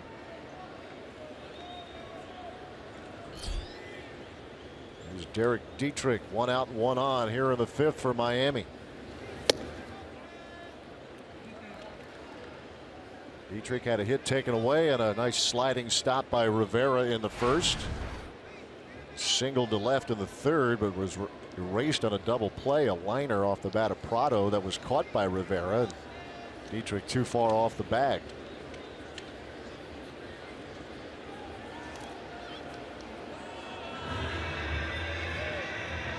Close eye being kept on Adeiny Echeverria. A bit of an awkward dive back in the 1st. yeah.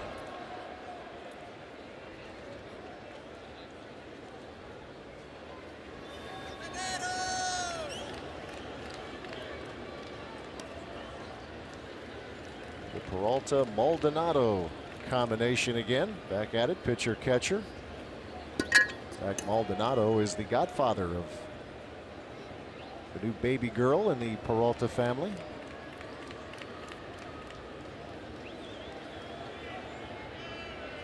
Here comes the 1-0. And that's in there to even the count. Really looking for his 3rd win of the season. He's won his last 2 decisions. He's pretty good against the Phillies. 3 earned runs in 6 innings. Wasn't particularly sharp against the Marlins, but he had a lot of cushion. Yeah, he started out pretty well, but just couldn't get deep enough into the game for Craig Counsell, given a score. Had an 11-1 lead. What was the 5th inning? Yeah. Couldn't get through 6. A little disappointing. Craig Counsell is just trying to find somebody that's going to give him, 6, 7, maybe even 8 innings at some point, other than Jimmy Nelson. In the meantime, that Brewers bullpen has been very good, but we're just a little more than a month into the season, and it's just something that as the year goes on, you can't help but wonder about. I mean, we've talked a lot about the big 3, if you will, Blazek, Thornburg, and Jeffress. We've had good work from guys like Carlos Torres as well. A quick trip to the mound as Maldonado and Peralta with a quick chat. Yeah, whole bullpen's been good. It's not just those 3 at the end. Right. It really showed itself well, in Cincinnati. Talked about it with this team's ability to come back and gain a split in that series. Dietrich pops this one up, and Maldonado will call for it. Wind. Ooh, right on top of the plate. That's it. Exactly right. That breeze we're talking about. Looks like the wind's blowing in right now. Put that baseball back further into foul territory. That's deceiving, those flags. Yeah, you got to stay on the balls of your feet. You just can't be flat-footed. Maldonado initially thought he was camped right under it, but then the wind takes it. Got to be able to move, and he's able to make the grab in foul ground. See how far he threw that catcher's mask? Yeah. All the way back to the backstop. Smart, right? Make sure you don't trip over it. Find the baseball, get rid of the mask. Here is Martin Prado.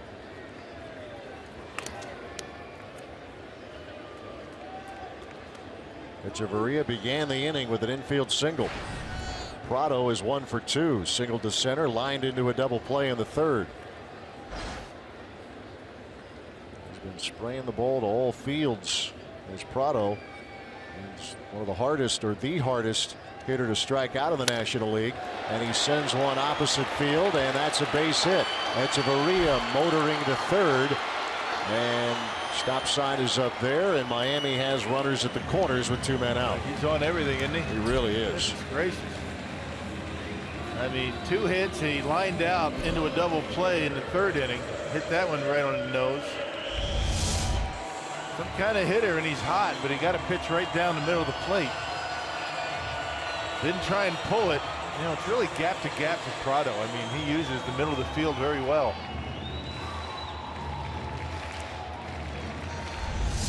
Prado was an all-star with the Braves back in 2010. Big year for him. He had better than 300. Right now he's messing around with better than 400. In fact, he is over 400 now. Yeah, only 11 hits to left field.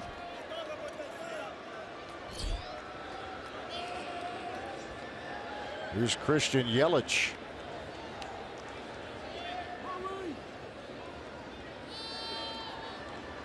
Another threat here for Miami, trying to extend a 1-0 lead.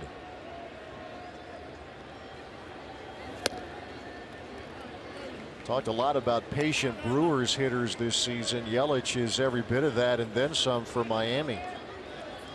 About 4.5 pitches per at bat is what he sees. That is among the most among National League hitters. Translates into a .446 on base percentage. 20 walks, including one tonight. His last plate appearance in the third. And it goes opposite field and out of play.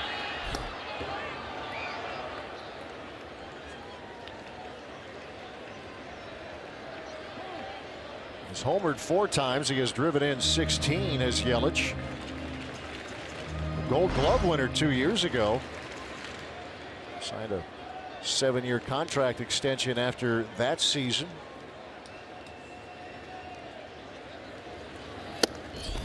Peralta to the fastball and inside, 2-1 the count. Yeah, Yelich, all of 24 years old. Right. Another youngster.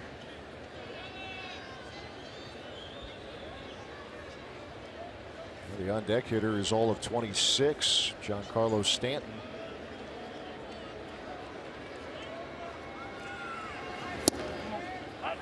The one who breaks the curve, if you will, or the average age on this team is the ageless one, Ichiro. He was 42, but still hit. Ichiro and Breslow, right. left-handed reliever. 2 balls, 2 strikes to the left fielder, Christian Yelich. Peralta trying to end this inning. And the count runs full.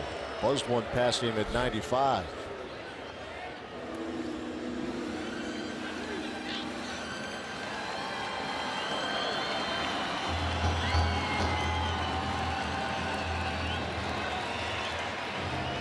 Big pitch coming up here.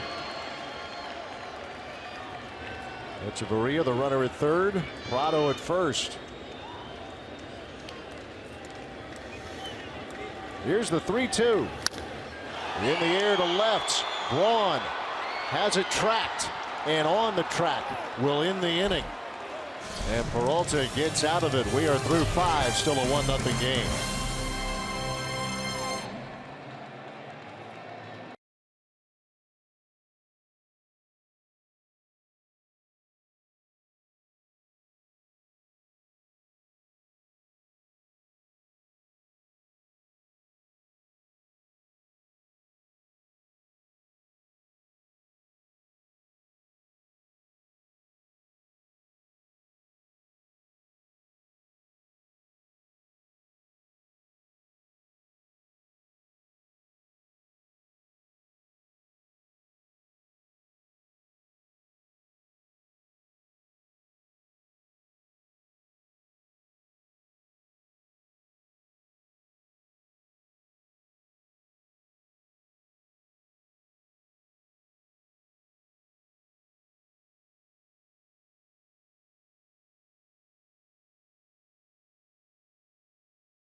Fighter after another Team Claudia win. Team Joanna lashes out at her fighters.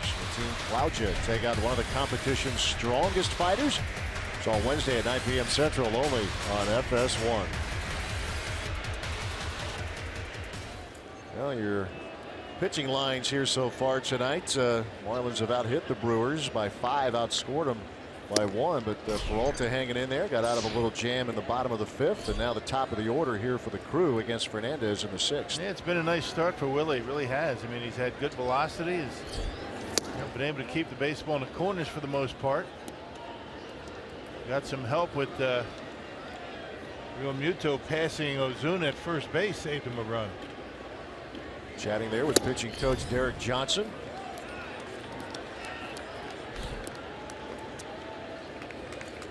See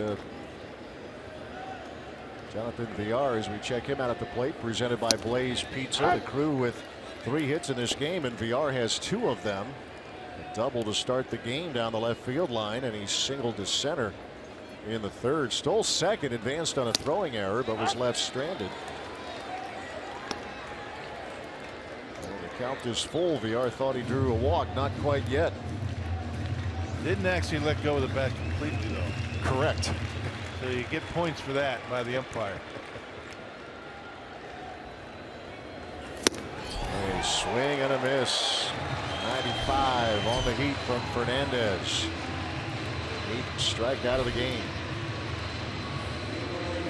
Right down the middle and threw it right by him. Guy Villar has been centering him up pretty well. Look at it. Outer half, little movement on it, little two-seamer at 95. See, he's behind it. He'll face Alex Presley.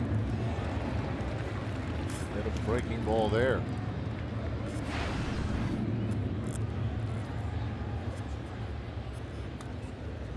Walk in the 1st, a strikeout in the 3rd for the right fielder tonight.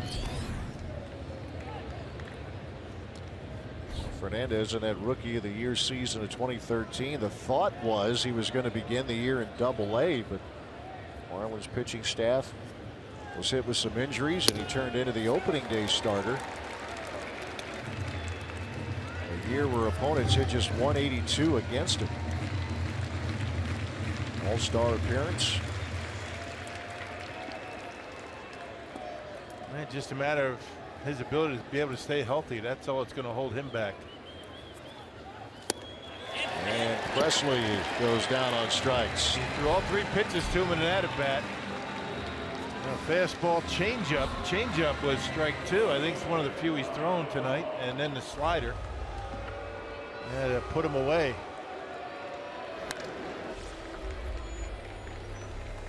First time Fernandez has faced the Brewers.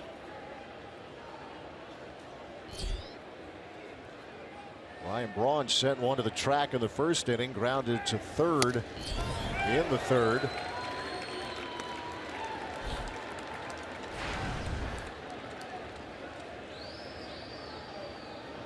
Ryan's one of the hot hitters in the game, but he knows his work is cut out for him tonight against Fernandez, who is 19-1 in this ballpark. And a 171 earned run average. Yeah, likes that mound. Every mound's a little bit different, and he has a comfort level here that is amazing. He lost on opening day here at home. Yeah, to the Tigers. That's the one bump. You see he's throwing a lot of smoke here tonight. Mid-90s consistently as Braun with a drive out to center field. Ozuna on the run, and he dropped the ball at the track, and Braun will go into second. Boy, Ozuna looked like he had it all lined up, and then he just flat dropped it. Yep, just maybe taking it for granted just a bit. Boy, Brawny put a charge into that one. Out to the warning track, and Ozuna just clanked it out there. Well, he's made a couple of mistakes tonight. One cost him his catcher a home run. And this one right here, not quite sure, and that's not sure how you explain missing that, but right off the end of the glove. And they're going to give him a double. Ryan's going to be happy about that. Apparently, yeah. Good for you, Ryan. Wow. That works. Good job.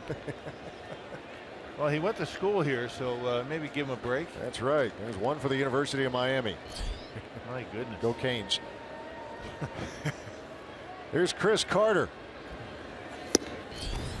We have seen some amazing scoring decisions already this year. We really have. And that's right up there.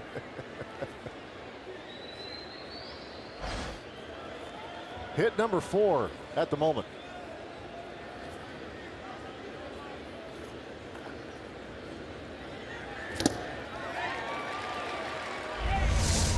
Show it again. He had to go back a ways, but as you can see, it looked like he had it all tracked and lined up until this happened. That's not an extraordinary effort. No. You know, one step onto the warning track, just missed it, and a double for Ryan. That's how you win Gold Gloves.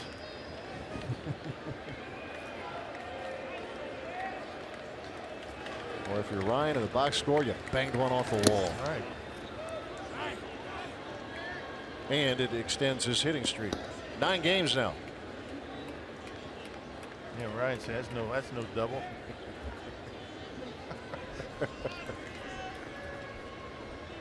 Ball 2 strikes to Chris Carter. Sitting on 10 home runs, the last one coming Thursday at Great American Ballpark. Breaking ball missing from Fernandez. To that 1 home loss to the Tigers. Actually, this season, his ERA, well, he hasn't had a lot of starts here at home, 3. His ERA is about a run higher at home than it is on the road. But you're really starting to dig when you look into that. I mean, he's 19-1 at home. Yeah.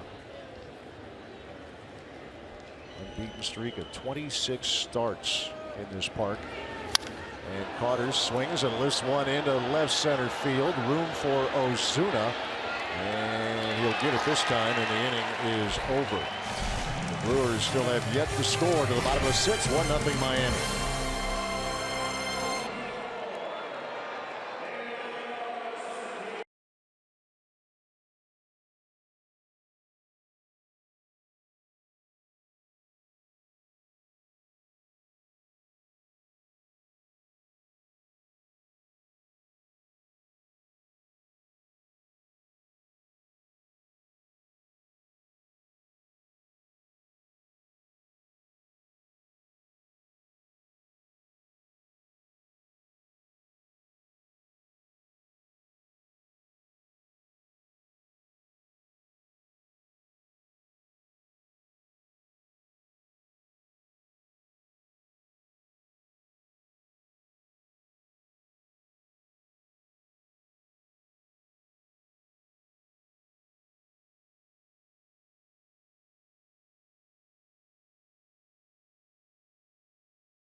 Board, Chris Carter leading the way. He has 10. Ryan Braun with homers on Saturday and Sunday in Cincinnati gives us 7. And Scooter Gennett on the road back with 4. Likewise, Aaron Hill. And here's Chris Carter, who maybe just did miss it. Yeah, he knew it. Yep. You can't miss hit him in this ballpark. Actually looked like the wind kind of pushed it back, and Ozuna had to come in to catch it. Peralta out there for inning number 6. We'll start out by going up against Giancarlo Stanton. Quiet so far in this game. Strike out on a ground ball to short. The deepest Peralta has gone in a start is 6 innings. That was on April 24th against the Phillies at Miller Park. Pitch count's in good shape. Gets a quick inning, might be able to go another, unless they have to hit for him.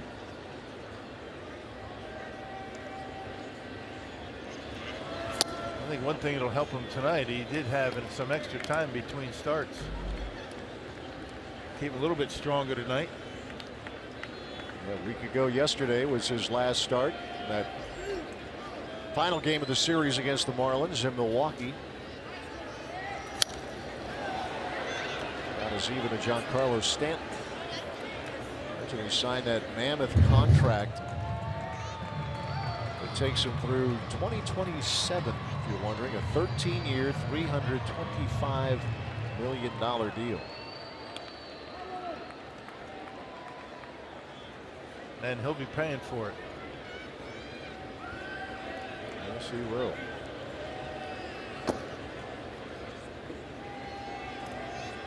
Stanton, Southern California, a swing and a miss, and Peralta gets him for the second time here tonight. Out number one. And Giancarlo Stanton having all kinds of problems against Willie Peralta in his career. And Jeffrey Loria, he's got over $300 million to send Stanton's way. It's a lot of money.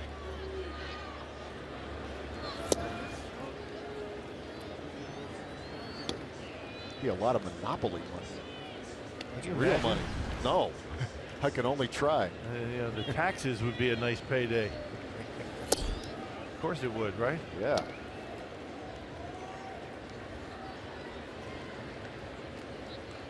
He's thinking right now, how am I going to come up with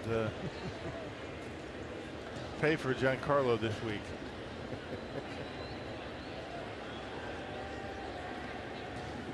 Two balls, no strikes to the first baseman, Justin Bour.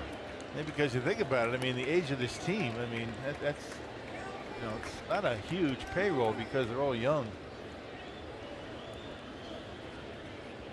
Will be an interesting team to watch. People, the opinions were mixed during the offseason as to what this ball club could do as Bour draws a walk. 1 out, 1 on here in the 6th for Miami. You stream the Brewers on the go. Stop by the Fox Sports Go booth on Saturday, May 14th when the Brewers take on the Padres. Download the app, get a free prize. Visit foxsportswisconsin.com and click on upcoming events for details. I think Don Mattingly's helping out quite a bit. I mean, the calming influence of Don Mattingly. I mean, he's been in the hot seat before in New York. He was a bench coach in New York, played with the Yankees. He was over there in LA. A lot of pressure in those two cities. And I think he's kind of thinking this is a cakewalk here in Miami. Yeah, I would think so. Led the Dodgers to 3 straight NL West titles. They had the big payroll, and with that always comes the big expectations. Marcell Ozuna with a ground ball goes off of Peralta, and there will be no play. Really just trying to swat at it and got a piece of it, and enough, in fact, where Rivera could not make a play. Well, instinctively, you just go after those comebackers, but check out, you see where Rivera is. Rivera's going to be able to make that play by himself. He might be able to turn 2. And not a whole lot you can do about it. Ball comes back at you. You want to try and grab it.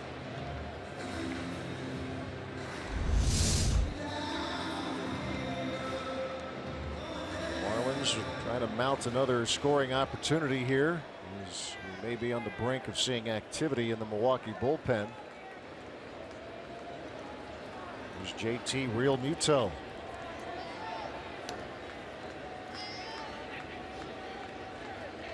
There's the 1 RBI tonight, and here's a chance for 2, but Villar boots it, and everybody's safe. Now there's trouble. Yeah, that would have been the double play. That would have ended the inning. I don't see him do that very often. This is about as room service a double play as you'll see, right off the heel of the glove, and he doesn't get anybody. The Marlins have him loaded with 1 out. The meeting on the mound led by pitching coach Derek Johnson. Miami left runners at the corners in the 5th inning. And basically, you know, what he's saying to Willie Peralta, look, you're throwing well. I mean, it's a walk, an infield hit that could have been a double play. And now an error that should have been a double play. Just keep doing what you're doing, and we'll get out of this mess. He's pitched well in this inning, except for the walk.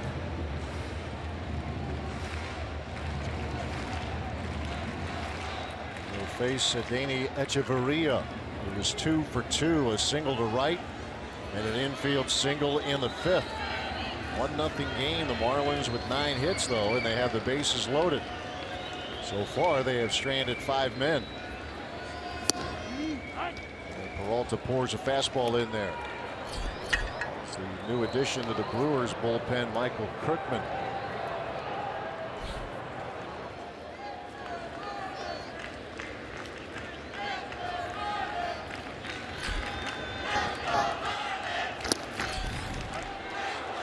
Quickly 0-2. Yeah, good pitch right there on the outside corner. He got the benefit of the call. A little off the plate. The strikeout would be sweet. Jose Fernandez is on deck.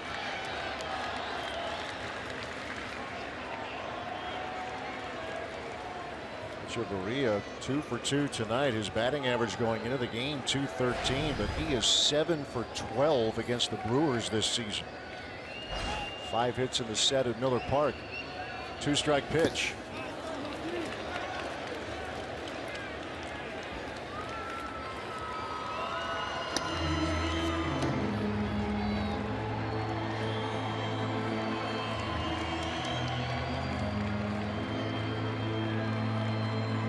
He's homered twice this year. He has driven in 9. As the bases loaded now.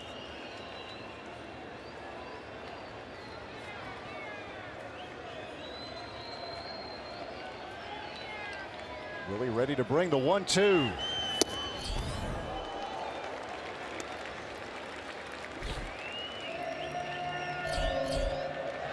Well, you get this guy right here, and it'll be a decision time for Don Mattingly. 6 innings, the longest that Fernandez has gone this year. Doesn't look like there's any activity in that bullpen, though. And that almost got him. Just did get out of the way to Echeverria, and now the count is full. Not sure how it missed him. Wow. Echeverria last year hit .281. He's been a pretty good hitter the last couple of years. .276 in 2014.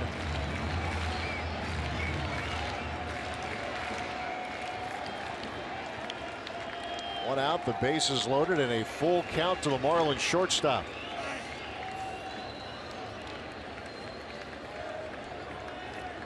Pitch number 95 of the night coming up for Willie Peralta.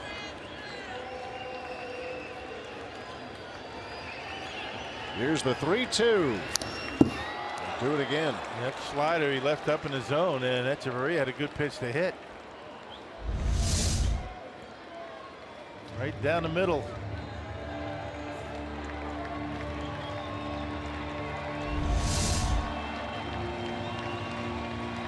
So a reset for Peralta as Kirkman continues to get ready for Milwaukee. Again, the payoff. With a shot into left field. That's a base hit right in front of Braun. 1 run will score. That's it. A 2-0 game, and the bases remain loaded. 4 is in for Miami. Yeah, good at bat right there for Echeverria. Fouled off a fast slider down the middle. Got a fastball middle in and turned on it. Yeah, Ryan Braun, playing it on a hop, getting himself in position to make a throw, limiting the Marlins to just 1 run. You can see gets the ball in, and Ozuna no chance he's going to score. 4 straight have reached, including an error on what could have been and should have been an inning-ending double play. Here's Jose Fernandez. He's swinging away. Another chance for 2. Villar, Rivera, Carter. There it is. 6-4-3. So the damage could have been worse. Peralta pitches himself out of it. The Marlins pick up another run. It's 2-0 Miami after 6.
Florida as you take a look at Willie Peralta, who gave up a run last inning to give the Fish a 2-0 lead. As we take a look at the Cure in the Community, Brewers Community Foundation will host the 18th 5K Famous Racing Sausages Run Walk on July 30th. This is your chance to run with the sausages. Proceeds will support VA Wisconsin Fisher House. Registration is open. Go to brewers.com/BCF. Telly, thanks much. Well, the Marlins pick up another run in the bottom of the 6th, but Peralta is able to get a double play ground ball from his counterpart, Jose Fernandez. Really pitched well tonight, 2-0 game, but this guy's been even better, Jose Fernandez. Through with just 4 hits off of him. 9 punch outs. The only guy really to be able to really make any kind of consistent contact is VR. Brewers have 4 hits. Yeah, VR with a couple of them. Double and a single is Kirk Neuenhuis, who has walked twice. It's a breaking ball to even the count. This is the deepest in terms of innings that Fernandez has gone into a game. Pitch count now at 94. He went 106 in his opener against the Tigers. A couple of other games just into triple digits, but I think he's close to his limit. There's a ground ball to Dietrich, and there's out number 1. Yeah, bullpen quiet for the Miami Marlins. Don Mattingly wants to show his right-hander that, you know, this is your inning. Get through this, and we'll see what we're going to do from there. You know that Don Mattingly is very conscious of pitch counts. We found that out firsthand. The young man who had a no-no going. In fact, we'll see him in this series tomorrow. Yeah. Adam Conley, 7 2/3. Game that had pretty much everything, or at least close to it. A near no-hitter, and then a near wild comeback. The Brewers were down 6-0 going into the 9th inning, and without a hit, Lucroy broke it up. And then the Crew ended up scoring 3 times and had the bases loaded. And the winning run at home plate. Right. Imagine that. A ball, 2 strikes to Colin Walsh. Tough match for Colin here tonight against Fernandez. A couple of strikeouts so far. Fernandez with 9 strikeouts here in the game. And add another one to it. And a changeup. I mean, he's starting to mix in the changeup now. He threw one, you know, earlier to Presley, and just got Colin Walsh on the changeup.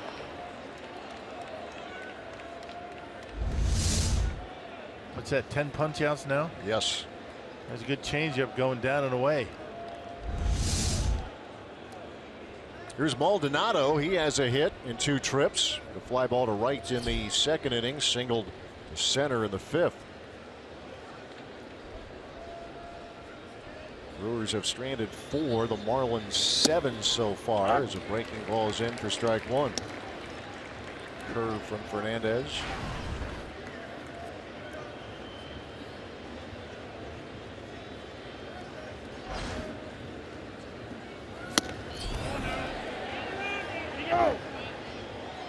Back to the heat, but just missing.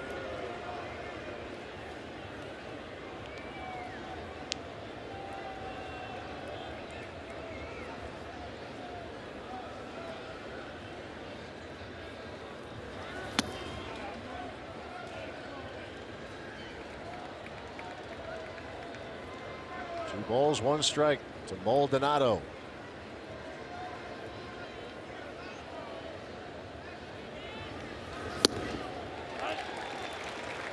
On what amounts to as a catching rotation. Serves that role with Willie Peralta. They got an extra game in Cincinnati when Tyler Cravey pitched.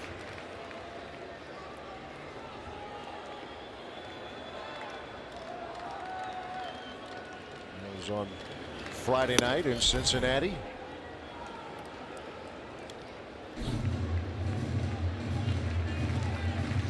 Day off for Lucroy. What a game he had yesterday, what turned out to be the game-winning homer.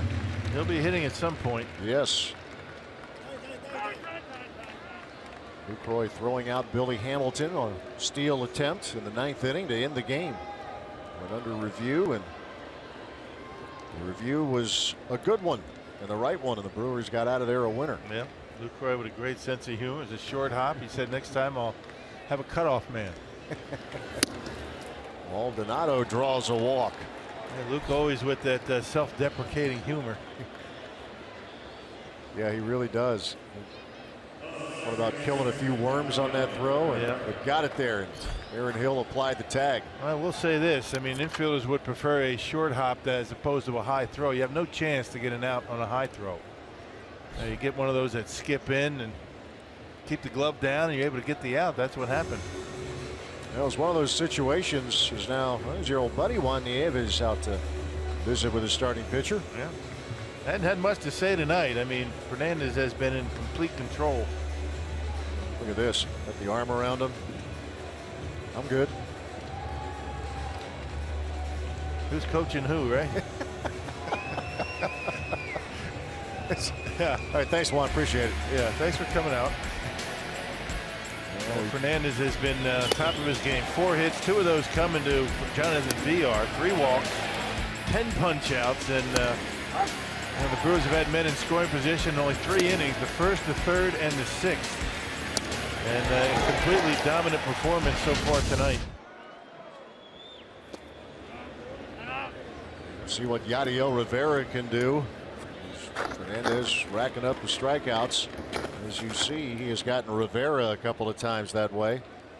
I said 3 walks, 4.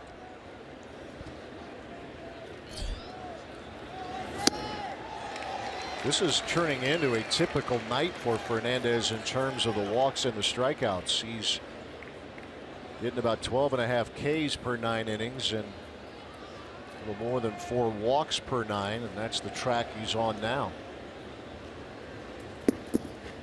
And that's why that pitch count gets up on him.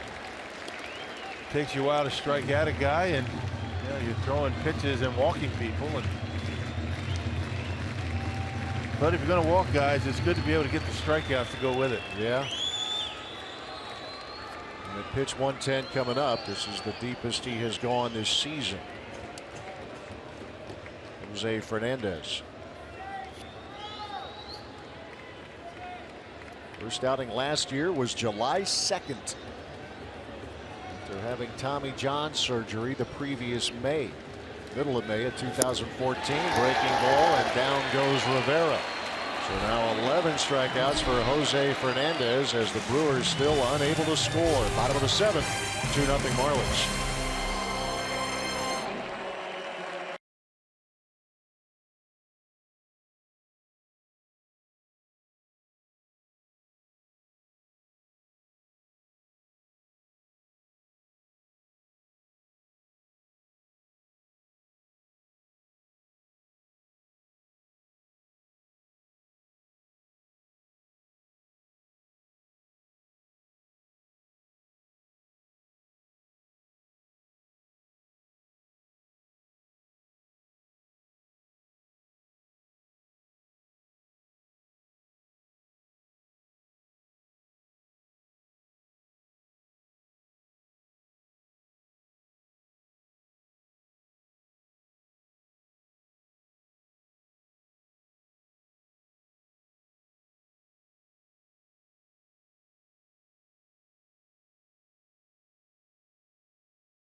Marlins Park, and the Marlins have a 2-0 lead. Tonight's time of the game winner, Happy Tap in Westfield if they call the Brewers by 8 o'clock tomorrow morning. Happy Tap gets 40 tickets to a Friday night game in the Miller Lite Beer Pen. This courtesy of the Tavern League of Wisconsin. And Miller, speaking of happy, want to wish happy birthday with a good friend of mine, Paula Heitzer.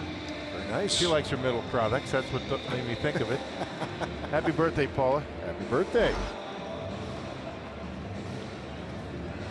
Well, Willie Peralta has been pretty good here tonight. Here for the Brewers, as you see, he's taking care of one of the toughest customers in the game, Giancarlo Stanton. There he catches Ozuna looking, and it's Stanton again, and a little help from his friends. Double plays turned by the Brewers here tonight. And one of his better performances of the season, and again coming at the expense of the Marlins. He's 4-1 in 7 starts before tonight. Pitching well again, or pitched well again tonight. Yeah, he gives way as we move to the bottom of the 7th. Michael Kirkman now making his Brewers debut, the 29-year-old. Brought up a couple of days ago, and Derek Dietrich with a liner down the line and right, and that's a fair ball. And Dietrich is going to get at least 2, maybe 3. Here's the relay. Rivera, they got a chance, but the throw hits Dietrich, and he's going to come around. Yep, triple and an error. That'll be a triple and an E4. Rivera's throw hit the runner, and he just circles the bases. Boy. A rude way to welcome Michael Kirkman to the Brewers. And breaking pitch, it got a little bit too much of the plate, and Dietrich right out of the box, he was thinking 3. Rivera, he had a shot at him. Throw a little bit off the mark and hits him in the back, and he's able to get home. So a triple and an error to score another run. 3-0 lead now for the Marlins. And 2 errors have helped the Marlins pick up a couple of runs. Yeah, double play ground ball and error there on VR, and yeah, it's tough to do that when you're up against Jose Fernandez. And here's Martin Prado, who continues to be just smoking hot here. 2 more hits tonight. His average now sitting at 404. Yeah, it's getting late, right? We're second week in May, still over 400.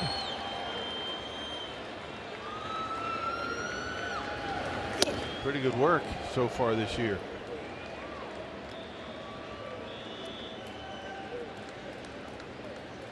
Kirkman reported on Saturday. He was with the Padres organization and pitched all of 1 game. With the big club, was at AAA El Paso before. And here's a fly ball off the bat of Prado to deep center field. Neuenhuis runs it down. Nice play by Kirk Neuenhuis for the first out. Yeah, he went back nicely on that. Never took his eye off the baseball and able to haul it in right in front of the fence. And Martin Prado 4 times tonight hits the ball right on the nose. And nearly hit that one out into center field.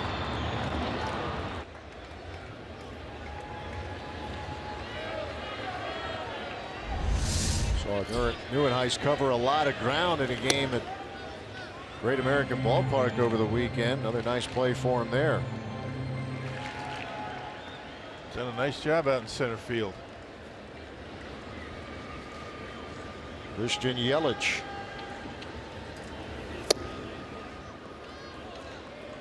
He has walked tonight. Bounced back to the pitcher in the first and sent Ryan Braun to the warning track in the 5th.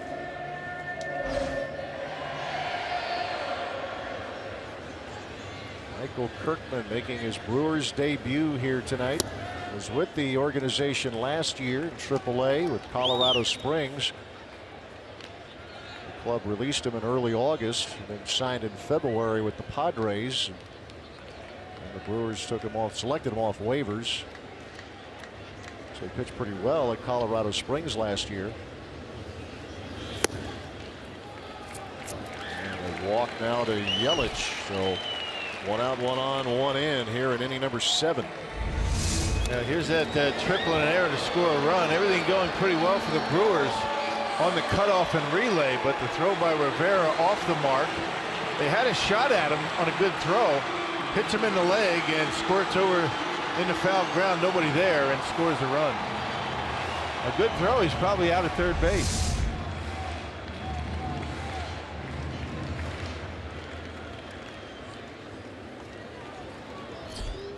Here's Giancarlo Stanton. Peralta fared well against Stanton, struck him out twice and got him to hit a ground ball to short.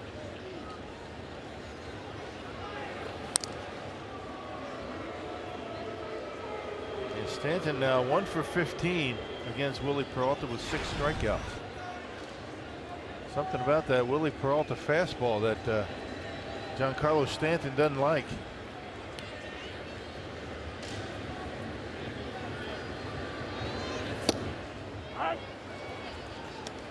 Strike to Stanton here.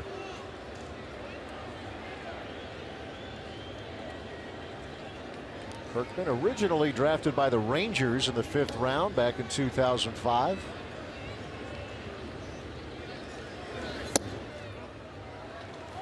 And last year at Colorado Springs, he was 3-1, a 281 earned run average. It was over 33 games.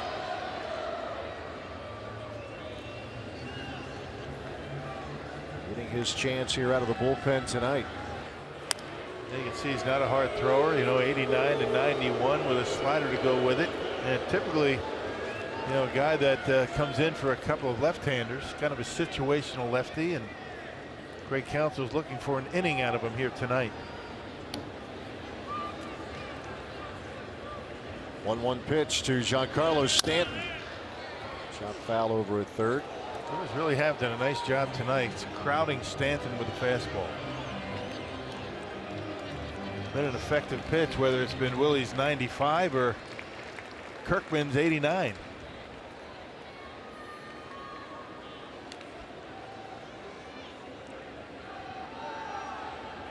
Yelich, the runner at first. And the 1-2 to Stanton. Popped out of play. I saw that target from Maldonado and wanted it up, and really Kirkman didn't get it up high enough. He was lucky on that pitch. Very animated behind home plate, Martin Maldonado. He wants to make sure his pitcher knows where he wants it, where he wants the pitch. Gives a good target. He's got some sweet catcher's gear. Yes, he does. There's the good look going tonight. Where they have to set up. Want to get him on the edge. See if he'll chase, but he does not. Stanton faced the Brewers in Milwaukee. That was the first time he had faced him since the injury in September of 2014 at Miller Park.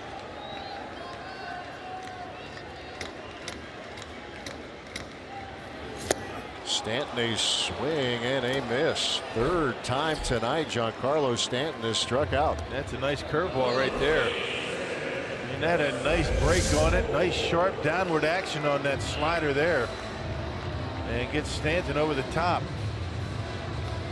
Best pitch he's thrown.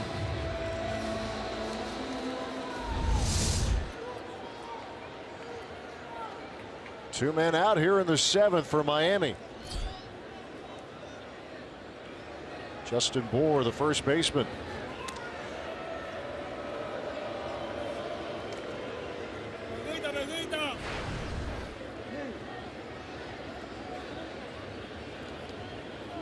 That big night against the Brewers. The Friday game at Miller Park, homered twice, drove in 5, had a run scoring double in that game.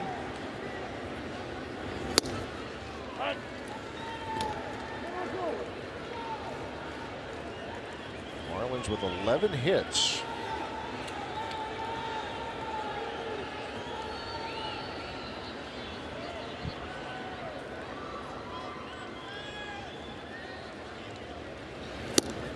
And Kirkman jumps ahead as another fastball is in there. 0-2 the count.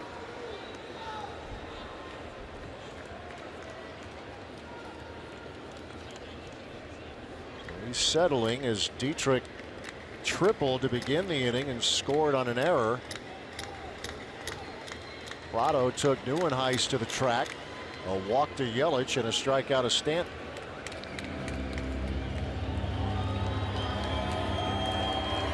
No balls, 2 strikes to Justin Bour. He is 7 for 15 against the Brewers here so far this season.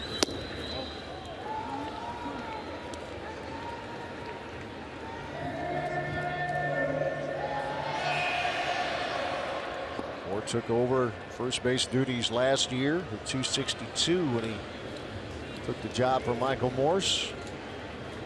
A Rule 5 pick by the Marlins back in December of 2013 as a bouncing ball to Carter. And he'll do it himself. And that will do it for Miami. Another run in the inning. We move to the 8th. It's 3-0 Miami.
Let's check out tonight's Powerball home run count for the Brewers going into this series in Miami. 15 over the last 6 games. As they went to pounding the baseball out of Great American Ballpark. Aaron Hill with that 3-homer night. Jonathan Lucroy with what proved to be the game-winning run. That home run. Trying to get something going. Maybe they will tonight as Jose Fernandez, his night is over. David Phelps now on for the Marlins. Yeah, pretty impressive for Jose Fernandez. First time we've ever seen him. First time he's faced the Brewers, and as advertised, he's a keeper. As David Phelps continues here in the 8th inning for the Marlins. 17th appearance, an earned run average in the 1s. He's been very good so far this year. And Phelps last appeared on the 8th. That was yesterday. Yep. 2 runs in an inning of work, so kind of a hiccup for Phelps. Yeah, the bullpen's been pretty busy for Miami this season. It's been very good. A couple of bumps in their 2 losses to the Phillies. A couple of defensive breakdowns occurring as well. This has been a team that has fielded pretty well. A couple of mistakes on a double play, and then not so much a mistake yesterday, but a collision with the pitcher and who was covering first. Jose Urania, who brushed the runner up the line, fell down, and the Phillies took advantage. The runner coming in from third. A big run in that ball game. Ramon Flores pinch hitting now for Milwaukee. 9-1-2 in the Brewers' order here in the top of the 8th inning. Yeah, Phelps with 22 strikeouts. That's good for 3rd in the National League amongst relievers. So he's got strikeout stuff. Former Yankee, draft pick back in 2008.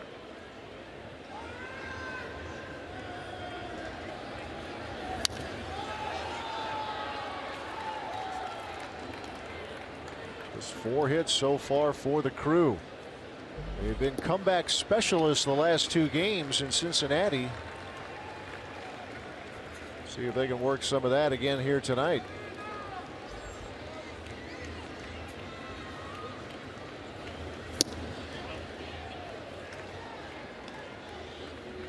A full count now to Ramon Flores.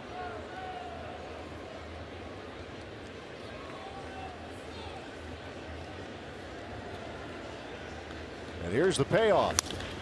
And this is going to drop into center field, a base hit. And Flores off the bench delivers a pinch single. Well, got in on his hands, but fought it off. You know, down on the trademark and able to dump it into center field. Didn't try and pull it. Hung right in there with 2 strikes. And a good start to the 8th inning.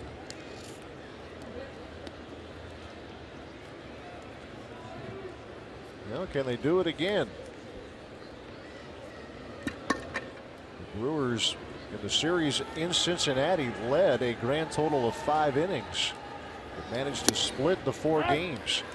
You only have to lead in 1 inning. Exactly right. That's the old line. Doesn't matter how long you're ahead, it's win. Yeah, win is right. Yep. They grabbed the lead Saturday for the first time with that 7-run 10th inning, and actually scored the first run in the game yesterday. Normally that had been something the Reds had been doing in the first 3, but the Brewers, courtesy of Ryan Braun, had an early 1-0 lead, but then the Reds ended up jumping out in front 4-1 through 4, and then it was just chipping away there. Some home run balls, runs in the 5th, 6th, 7th, and 8th innings. Allowed the Brewers to win it. Saved it. Jeffress. 0-2 pitch to VR. A couple of hits off Fernandez. That was tough to do. Stole a base tonight. Give him 9 on the season. He's had a couple of good pitches to hit in this at bat.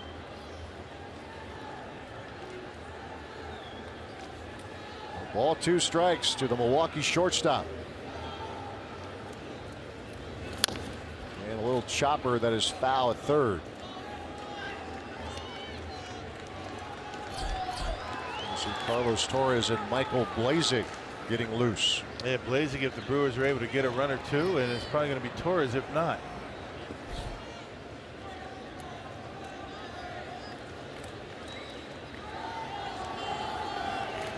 Flores led off with a pinch single to center.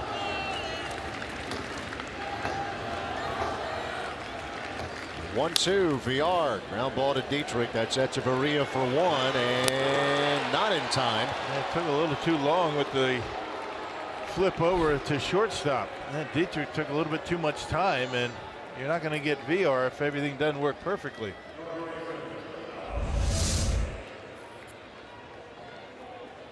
That just didn't get it to Echeverria quickly enough to be able to turn the double play. Good hustle by Jonathan VR to avoid the double play.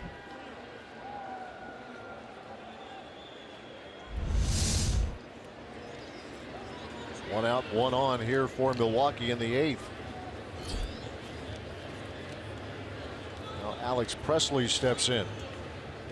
Struck out twice. He walked in the first inning. And he shoots one down the left field line, but that'll slice foul. Figure out any way to get on here to get on base for Braun and Carter. Take the chances with you if you can do that. Presley's been good at getting on base going into the game. His on base percentage is .356.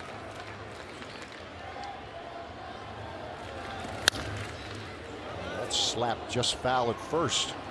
It's called using the whole field. Yeah, it is.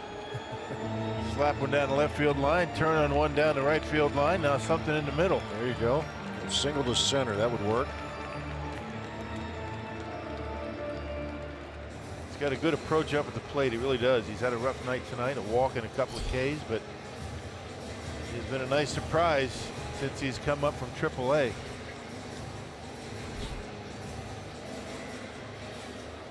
David Phelps came over in a trade with the Yankees along with Martin Prado.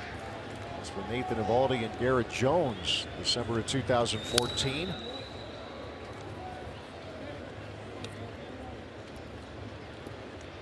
started 19 games for Miami a year ago, but strictly out of the bullpen this year.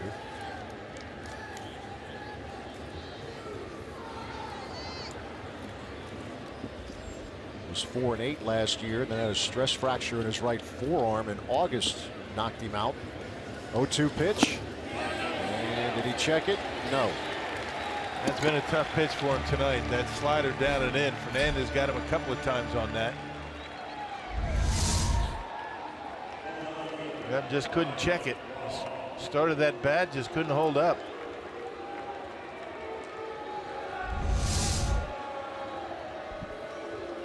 So now Ryan Braun will be the hitter with 2 outs and Flores the runner at first.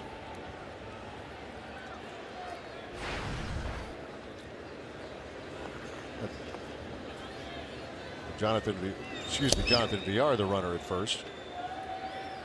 Flores led off with a single and then was erased on the fielder's choice.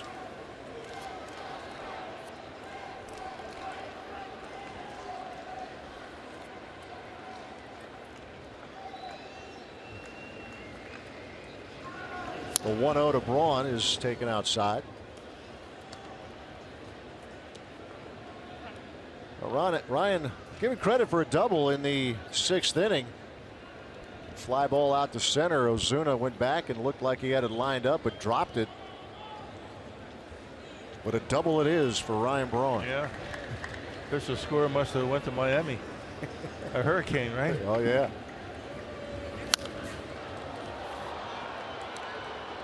You know those college loyalties. Right. Ronnie, his first at bat, took Giancarlo Stanton to the warning track and right. Grounded to third also tonight. That was back in inning number 3. 9-game hitting streak for Ryan. Yeah, I saw my old assistant coach at Clemson when I was playing today, Turtle Thomas. He's now the Florida International head coach. There's a ground ball to Echeverria, and that will do it for the Brewers here in the inning. Strand a runner. It's still 1-0 Miami.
And Barry Bonds carving a nice reputation as a hitting coach. It's probably better to say off to a nice start as a hitting coach. His first year in that role here with the Marlins. Proof's in the pudding. It's a long season and a lot of work to be done. And sometimes being a hitting coach, any kind of coach for that matter, pitching coach, can be very frustrating.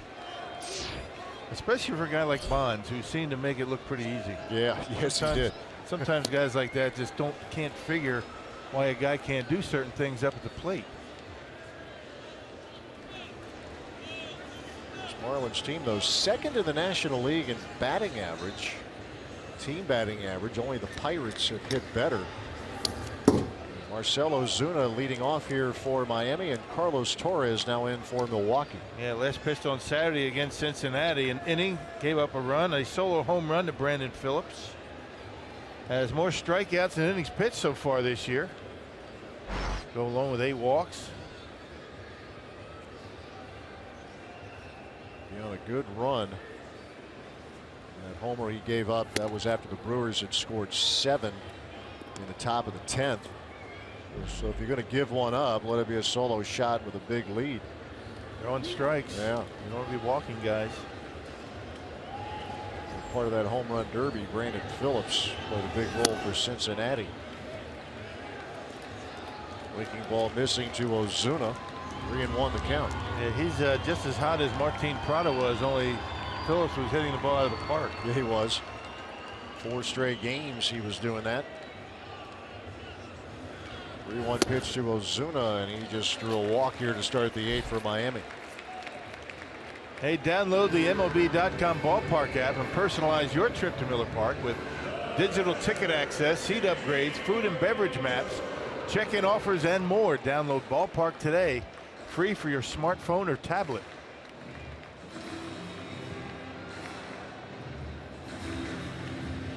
JT Real Muto drove in the first run of the night. Thought he drove in 2 when he homered for a moment. We'll explain if you're just checking in. When Ozuna reached on an infield, or rather on a single to center in the second inning, Real Muto put one over the wall in left center field. But for whatever reason, Ozuna was retreating to tag, and Real Muto passed him. And after a 2.5 minute replay review, the home run was taken away. It's an RBI. Ozuna scored. It turned into a putout. So instead of a 2-0 game, it was 1-0 Miami in the second inning. Yeah, something that you don't see very often, but it's happened to the Brewers twice this year. Or actually, it's happened to the opponent twice. It was caught once tonight. Yeah. First road trip of the year, the series in St. Louis had happened, and it never was reversed. Real Muto was swinging a miss, and as usual, Maltonado's showing off that arm and making sure Ozuna stays close. Here's what we're talking about in the second inning. He smoked this one, did Real Muto. But this is what happened. There's Ozuna tagging. You see Real Muto looking back at the first base umpire, Mike DeMary, didn't say anything. I think he thought he got away with it. At the Brewers bench, Craig Counsell saw it. They went to the review. Called him out.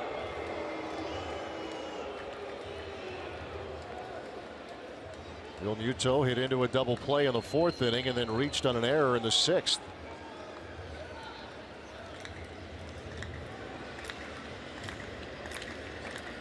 Torres with a 1-2.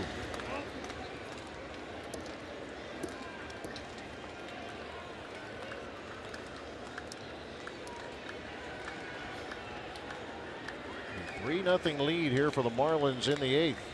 Leadoff walk to Marcell Ozuna.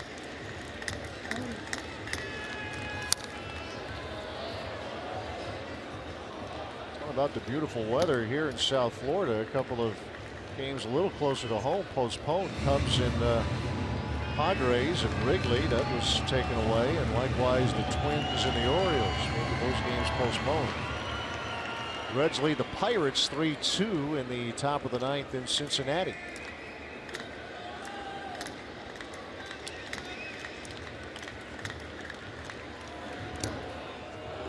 Cubs have a 7.5 game lead over the Pirates in the Central. Pittsburgh at 17-14, but it's been a team that kind of hovers around, at least the last 2 or 3 years, has hovered around the 500 mark and then has the year moves along, they kick it into another gear. About mid-August. Yeah. Real Muto, a swing and a miss, and there's out number 1. That's interesting in the Central. The Cardinals are a 500 team. They've been sloppy defensively, kicking the ball around. A lot of folks are assuming that they'll get things squared away. It'll make a run, but the Cubs sitting at 24-6. They've won 7 straight. Again, their game washed out today against the Padres. Walk-off homer yesterday. Javier Baez. Yeah, the Cardinals have 26 errors. That's the most in the National League. That's a surprise. Yeah, big time.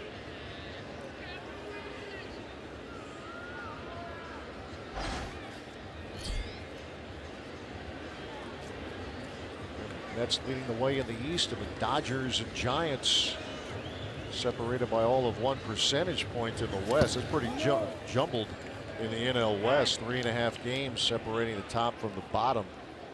I want to talk about the Padres and their issues offensively, the number of times they've been shut out. Well, they're 6 under 500, but they're just 3.5 back. We'll see the Padres at Miller Park beginning on Thursday night. Drew returns home. Zach Greinke starting to turn things around in Arizona. Echeverria with a bouncing ball to short. There's one, and the turn, and it gets by Carter, but it'll rebound. Yeah, not sure they would have had him anyway. Nope. So they'll get one. Yeah, see, VR kind of waiting back on it. I think that's what lost the opportunity for the double play, but Yadiel Rivera with that big arm, he's going to try it anyway. He would have been safe.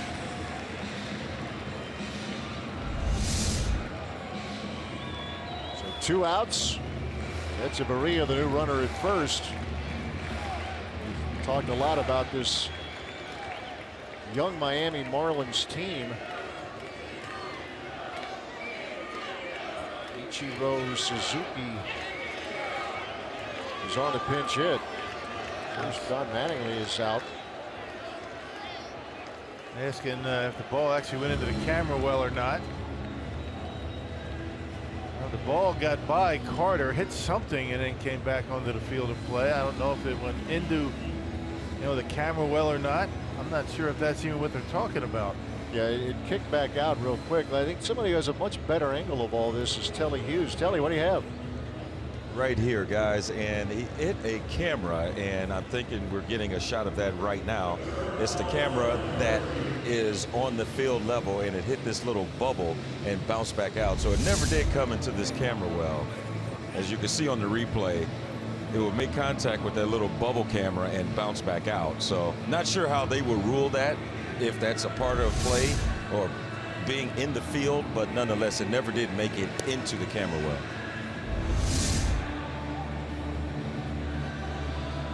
Check the rule book for the I don't know bubble camera rule. I'm not sure what the ground rule is. They're going to allow Echeverria to get to second base. So in the future, the bubble camera is out of play. Yeah, make a note of it. Even though it is in the field of play. Text BA on that. Next year. All right. A few unusual things tonight, or at least a couple. So a runner in scoring position for Ichiro. So that will be an error on Yadiel Rivera. That's second one of the night here for the Brewers. Marlins have committed one. Ichiro pinch hitting here in the 8th.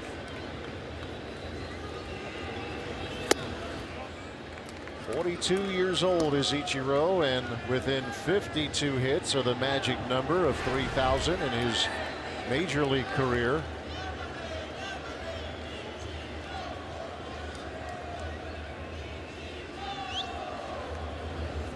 The big pinch hit RBI single against the Diamondbacks a few days ago. This is loaded 2-run single. Between MLB and playing in Japan, he has 4,226 hits. There you go. And what he's done in the big leagues. Yeah, whether he gets it or not, I got to believe he's going to be a first ballot Hall of Famer. I mean, how can he not be, right? Yeah, all the All-Star games. It was an annual gig for him between his rookie year of 2001 and 2010. And he just draws a walk here against Torres. So runners at first and second with 2 men out here in the 8th.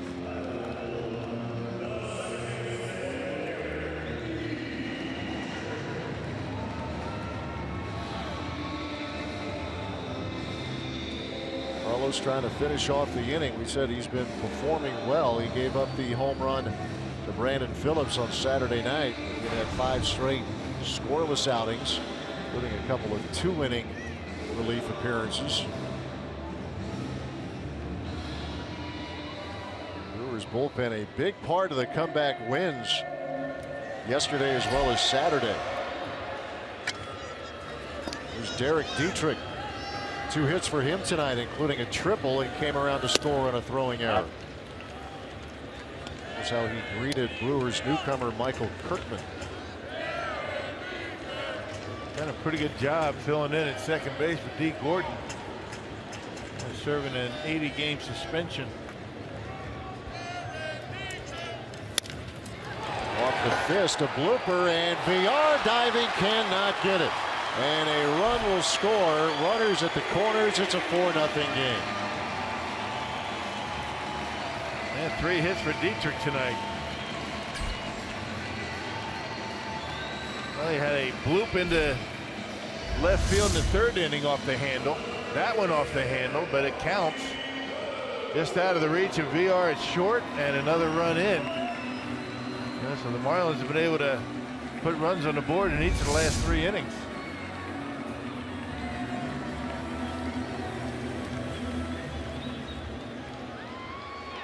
Here's Martin Prado. Makes good contact almost every at bat. And he has done it every at bat here tonight. Single to center, single to right, lined into a double play, and the fly ball deep to center his last trip.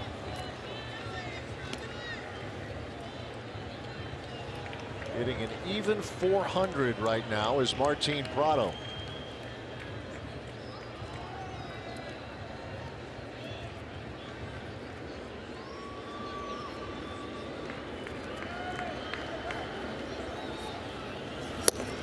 Talked about the Brewers chipping away the last 2 games. This is what the Marlins are doing to lengthen the lead here.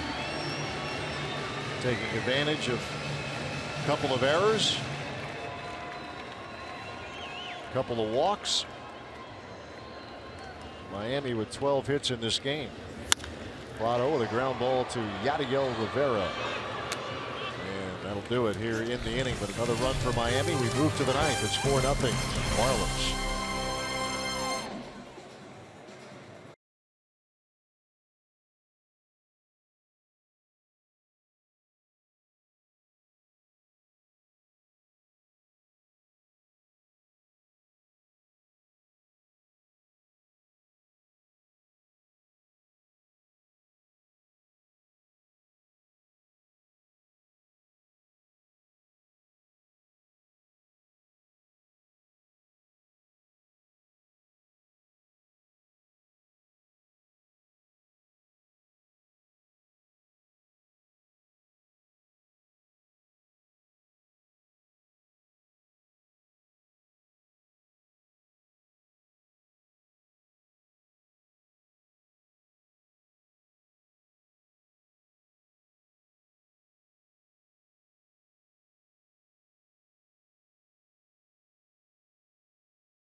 Brewers baseball on Fox Sports Wisconsin, presented by Potawatomi Hotel and Casino. Spend the nights with luxury.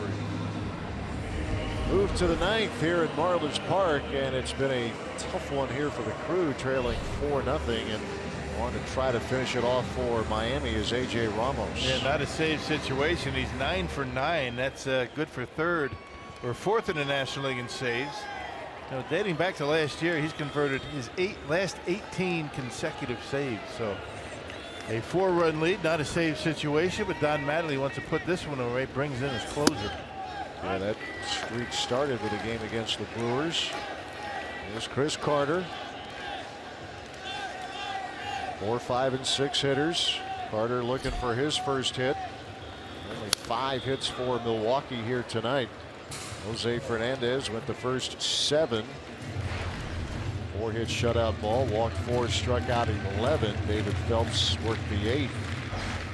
Gave up a hit. That was it. Fernandez very impressive, as he almost always is here at home. It's 1 home loss for him. 19-1, trying to get to 20 tonight. 23 years old. Wow. 23 years old. This is his 4th season. How about that? Yeah. One season that was really a full one was his first.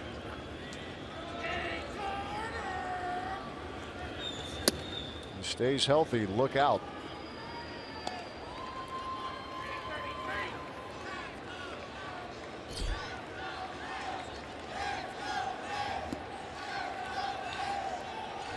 Chris Carter is grounded into a double play. He struck out and flied to center.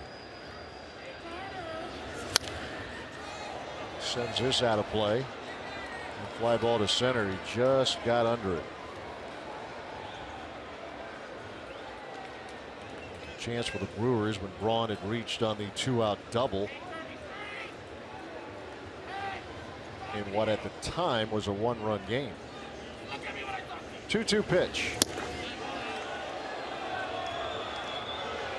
Didn't miss by much right there. Yep, just off the plate.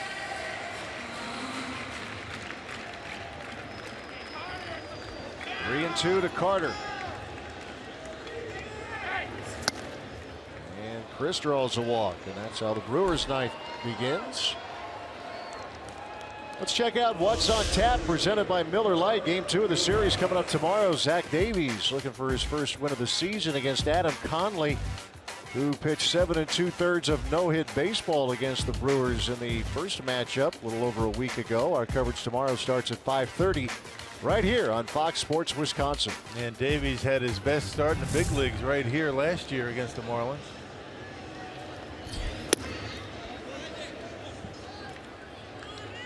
There's Zach looking to get some of that back into his game tomorrow night. He pitched pretty well his last outing on Wednesday afternoon at home against the Los Angeles Angels of Anaheim. He's really attacking more, and those are the words of Greg Counsell. 2 runs in 6 innings, left with the lead.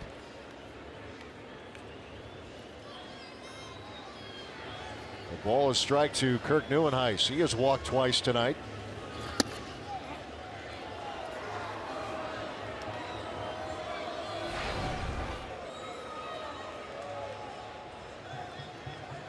Facing A.J. Ramos.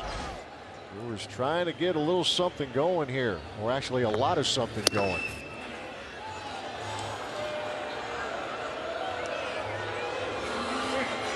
Ramos was a setup man for quite a while. He took the closer's role last year from Steve Cishek,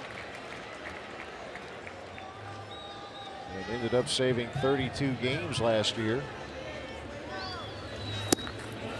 And Neuenhuis draws a walk. Back-to-back walks to start the 9th for Milwaukee. Kind of reminds you when he came into the game at Miller Park in the Conley game, when had a little bit of a cushion, started walking a couple of guys, then was able to get it together. And you know, sometimes when these guys come in non-save situations, just not the same mentality. But this game far from over. I mean, one more base runner and all of a sudden you have the tying run to the plate, and the Brewers are trying to get that done here.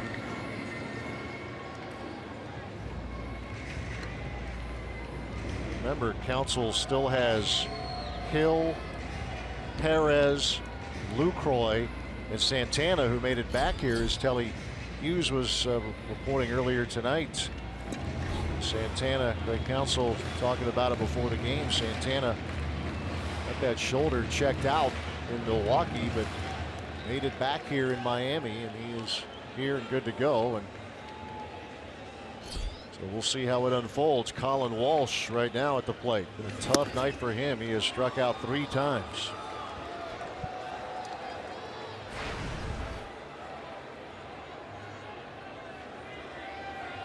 Ramos still having trouble locating the strike zone until now.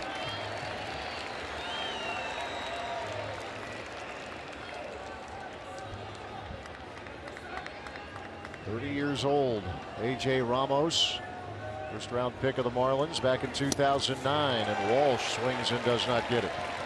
Well, you're looking at pinch hitters, and I imagine you're going to use every one that you have, but you start probably with Maldonado because you have Lucroy on deck. Then you might pinch hit for Rivera, and then the pitcher spot. So you can't blow out all your pinch hitters too early. You need to save them for when you might need them, like with the winning run at the plate. The 1-2 to Walsh.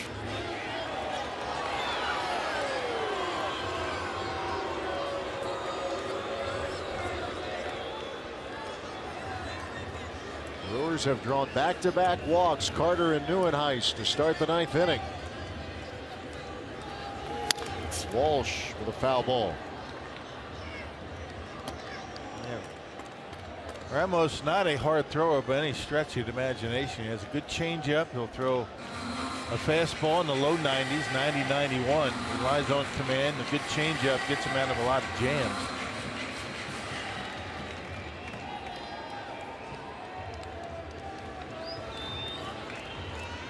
Again, the 2-2. Well, can Colin do it again? He's drawn 12 walks this season. Ramos already has walked a pair. And make things interesting, would it not? Yes, sir. Here we go. 3-2 pitch. And that is strike 3 called, out number 1. And went with a breaking ball and fooled him right down the middle.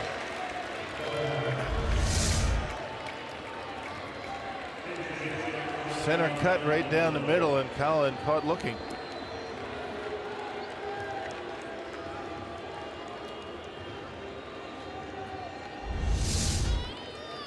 Ramos gets the first out of the 9th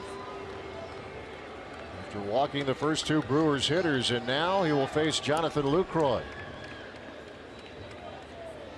What a game he had yesterday. And he fared pretty well in that series at Miller Park, going 3 for 8. Lucroy with a home run that put the Brewers ahead for good in Cincinnati and threw out Billy Hamilton trying to steal to end the game. Breaking ball in there for strike 1. And try to get on base anyway to bring that tying run to the home plate.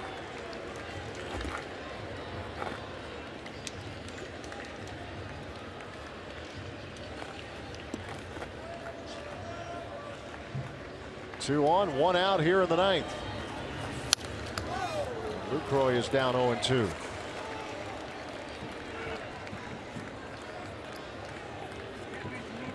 Aaron Hill had that career night on Saturday in Cincinnati when he homered 3 times, including the 10th inning grand slam. It was the difference in the game. Yeah, Brewers are hoping to use 3 consecutive pinch hitters. They hope to get to that pitcher spot.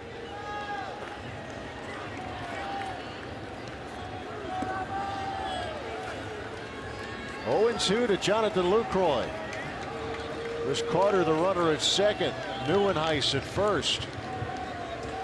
Ramos with the 0-2 pitch, and that bounced up there and got away from Real Muto. A wild pitch, and now the crew has him at second and third. That eliminates the double play anyway, the ground ball.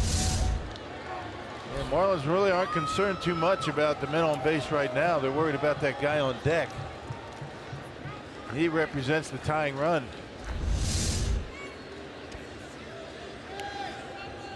Aaron Hill has been heating up, to say the least, over the last week and a half. Let's see if Lucroy can reach. He's still down a ball, 2 strikes.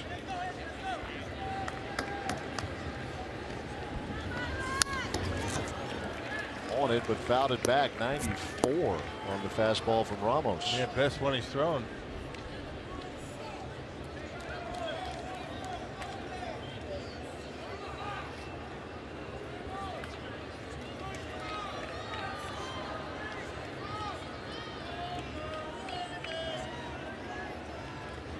Ready to try again.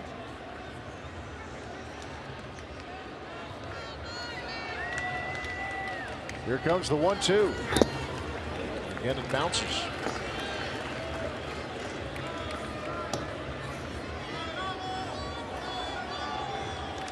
A.J. Ramos having to work for it here. Yeah, he's made it interesting in his appearances against Milwaukee this year.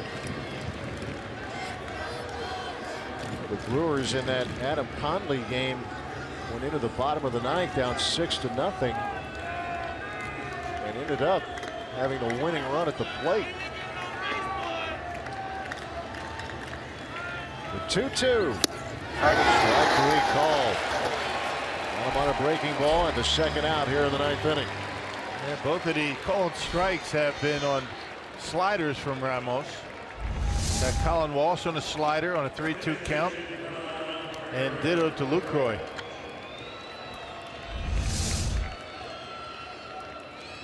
So Ramos, after walking the first 2, gets backward K's on the next 2, and now Aaron Hill will try to extend this game.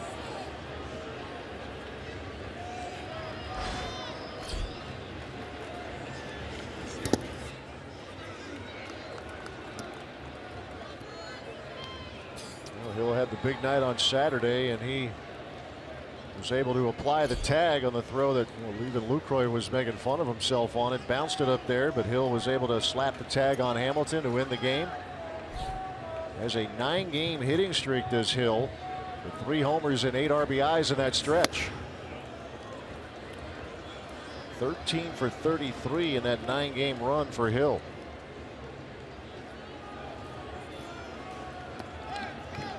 And trying to get on for Domingo Santana, who's in the on-deck circle. 2 balls, no strikes. Here's Santana.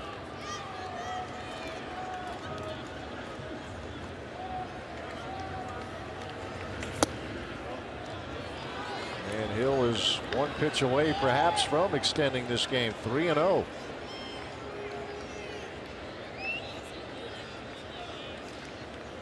Only 5 hits tonight for Milwaukee, but a chance. They're on the brink of bringing the tying run to the plate. Rio pitch.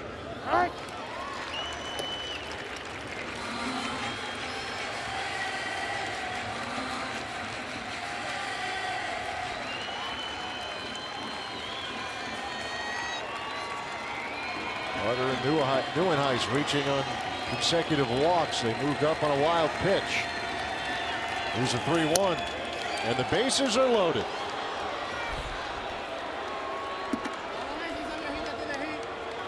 How about this? Yeah, I'll tell you, that's that dugout getting a little nervous right now. Don Mattingly looking at the scorecard, maybe thinking about getting somebody up in the bullpen. Jose Fernandez saying, what's going on out there? There you go. There's some activity. Brian Morris getting loose, so let's see. Get the wheels turning again here in a night where the Brewers have struggled throughout. And once again, they face the Marlins.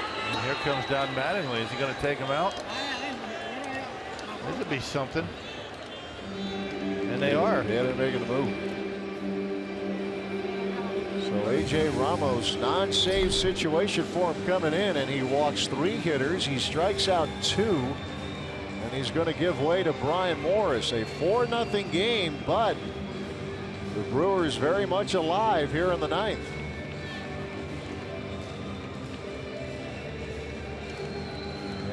change is made. A 4-0 lead for the Marlins. 2 outs, but the crew has them loaded as we continue from Marlins Park.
Oftentimes they struggle. That's the case for A.J. Ramos. He strikes out 2, but he walks 3. So in a 4-run game, he checks out as Brian Morris checks in. Yeah, last 3 appearances for Morris have been scoreless, and he's got a .338 earned run average. 18th appearance for him. Yeah, last appeared a couple of days ago against the Phillies, an inning and 2/3 scoreless. Brewers got to him back on May 1st for a couple of runs and an inning and a third. So here we go. Domingo Santana once again in a pinch hit role. A role he had 3 times in Cincinnati. And he'll look at a strike. Sinker slider for Brian Morris, the former Pirate.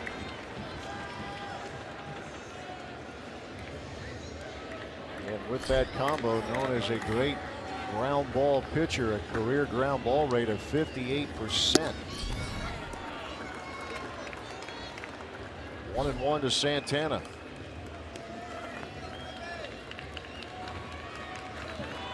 Pinch hit roll was tough for him in Cincinnati. Struck out 3 times.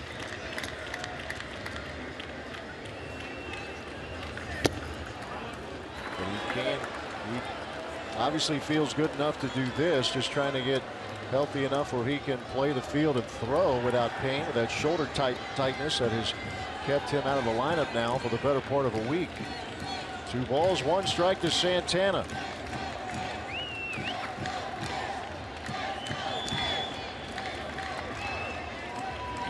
Carter at third, Neuenhuis at second, Aaron Hill the runner at first.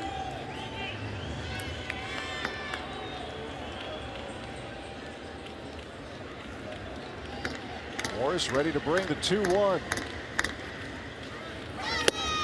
Make it 3-1. And another walk. Take that. Well, the Brewers have not got a hit in this inning.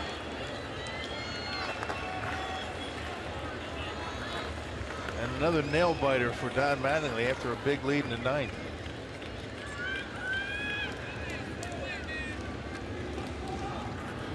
Three-one pitch coming. They'll take it. A run is in. The Brewers are on the board.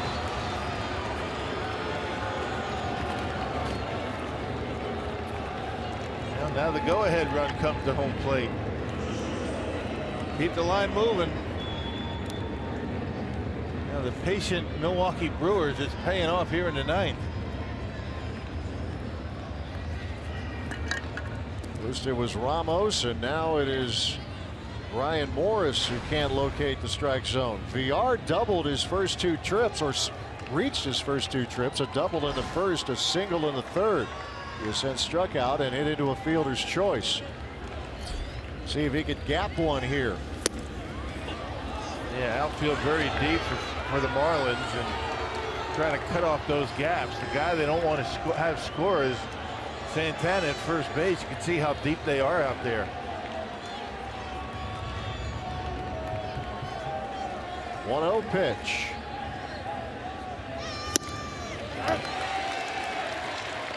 A walk fest here in the 9th inning. 4 of them. As the Brewers on the board, and now a chance to tie it or take the lead.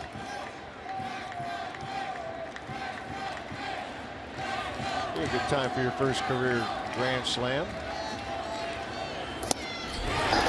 Big cut on a 95-mile-an-hour fastball.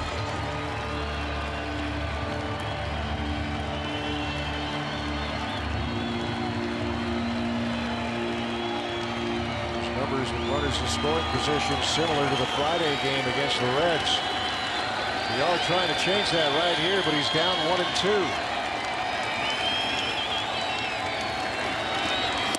And that will end the game. Between Ramos and Morris, they walk 4, but they strike out 3 as Miami hangs on to take the opener of this series. Gave themselves a chance with patience at the plate, but they leave them loaded as game 1 of this series goes to Miami 4-1. Let's send it to our Fox Sports Wisconsin studios. Standing by is Jeff Grayson.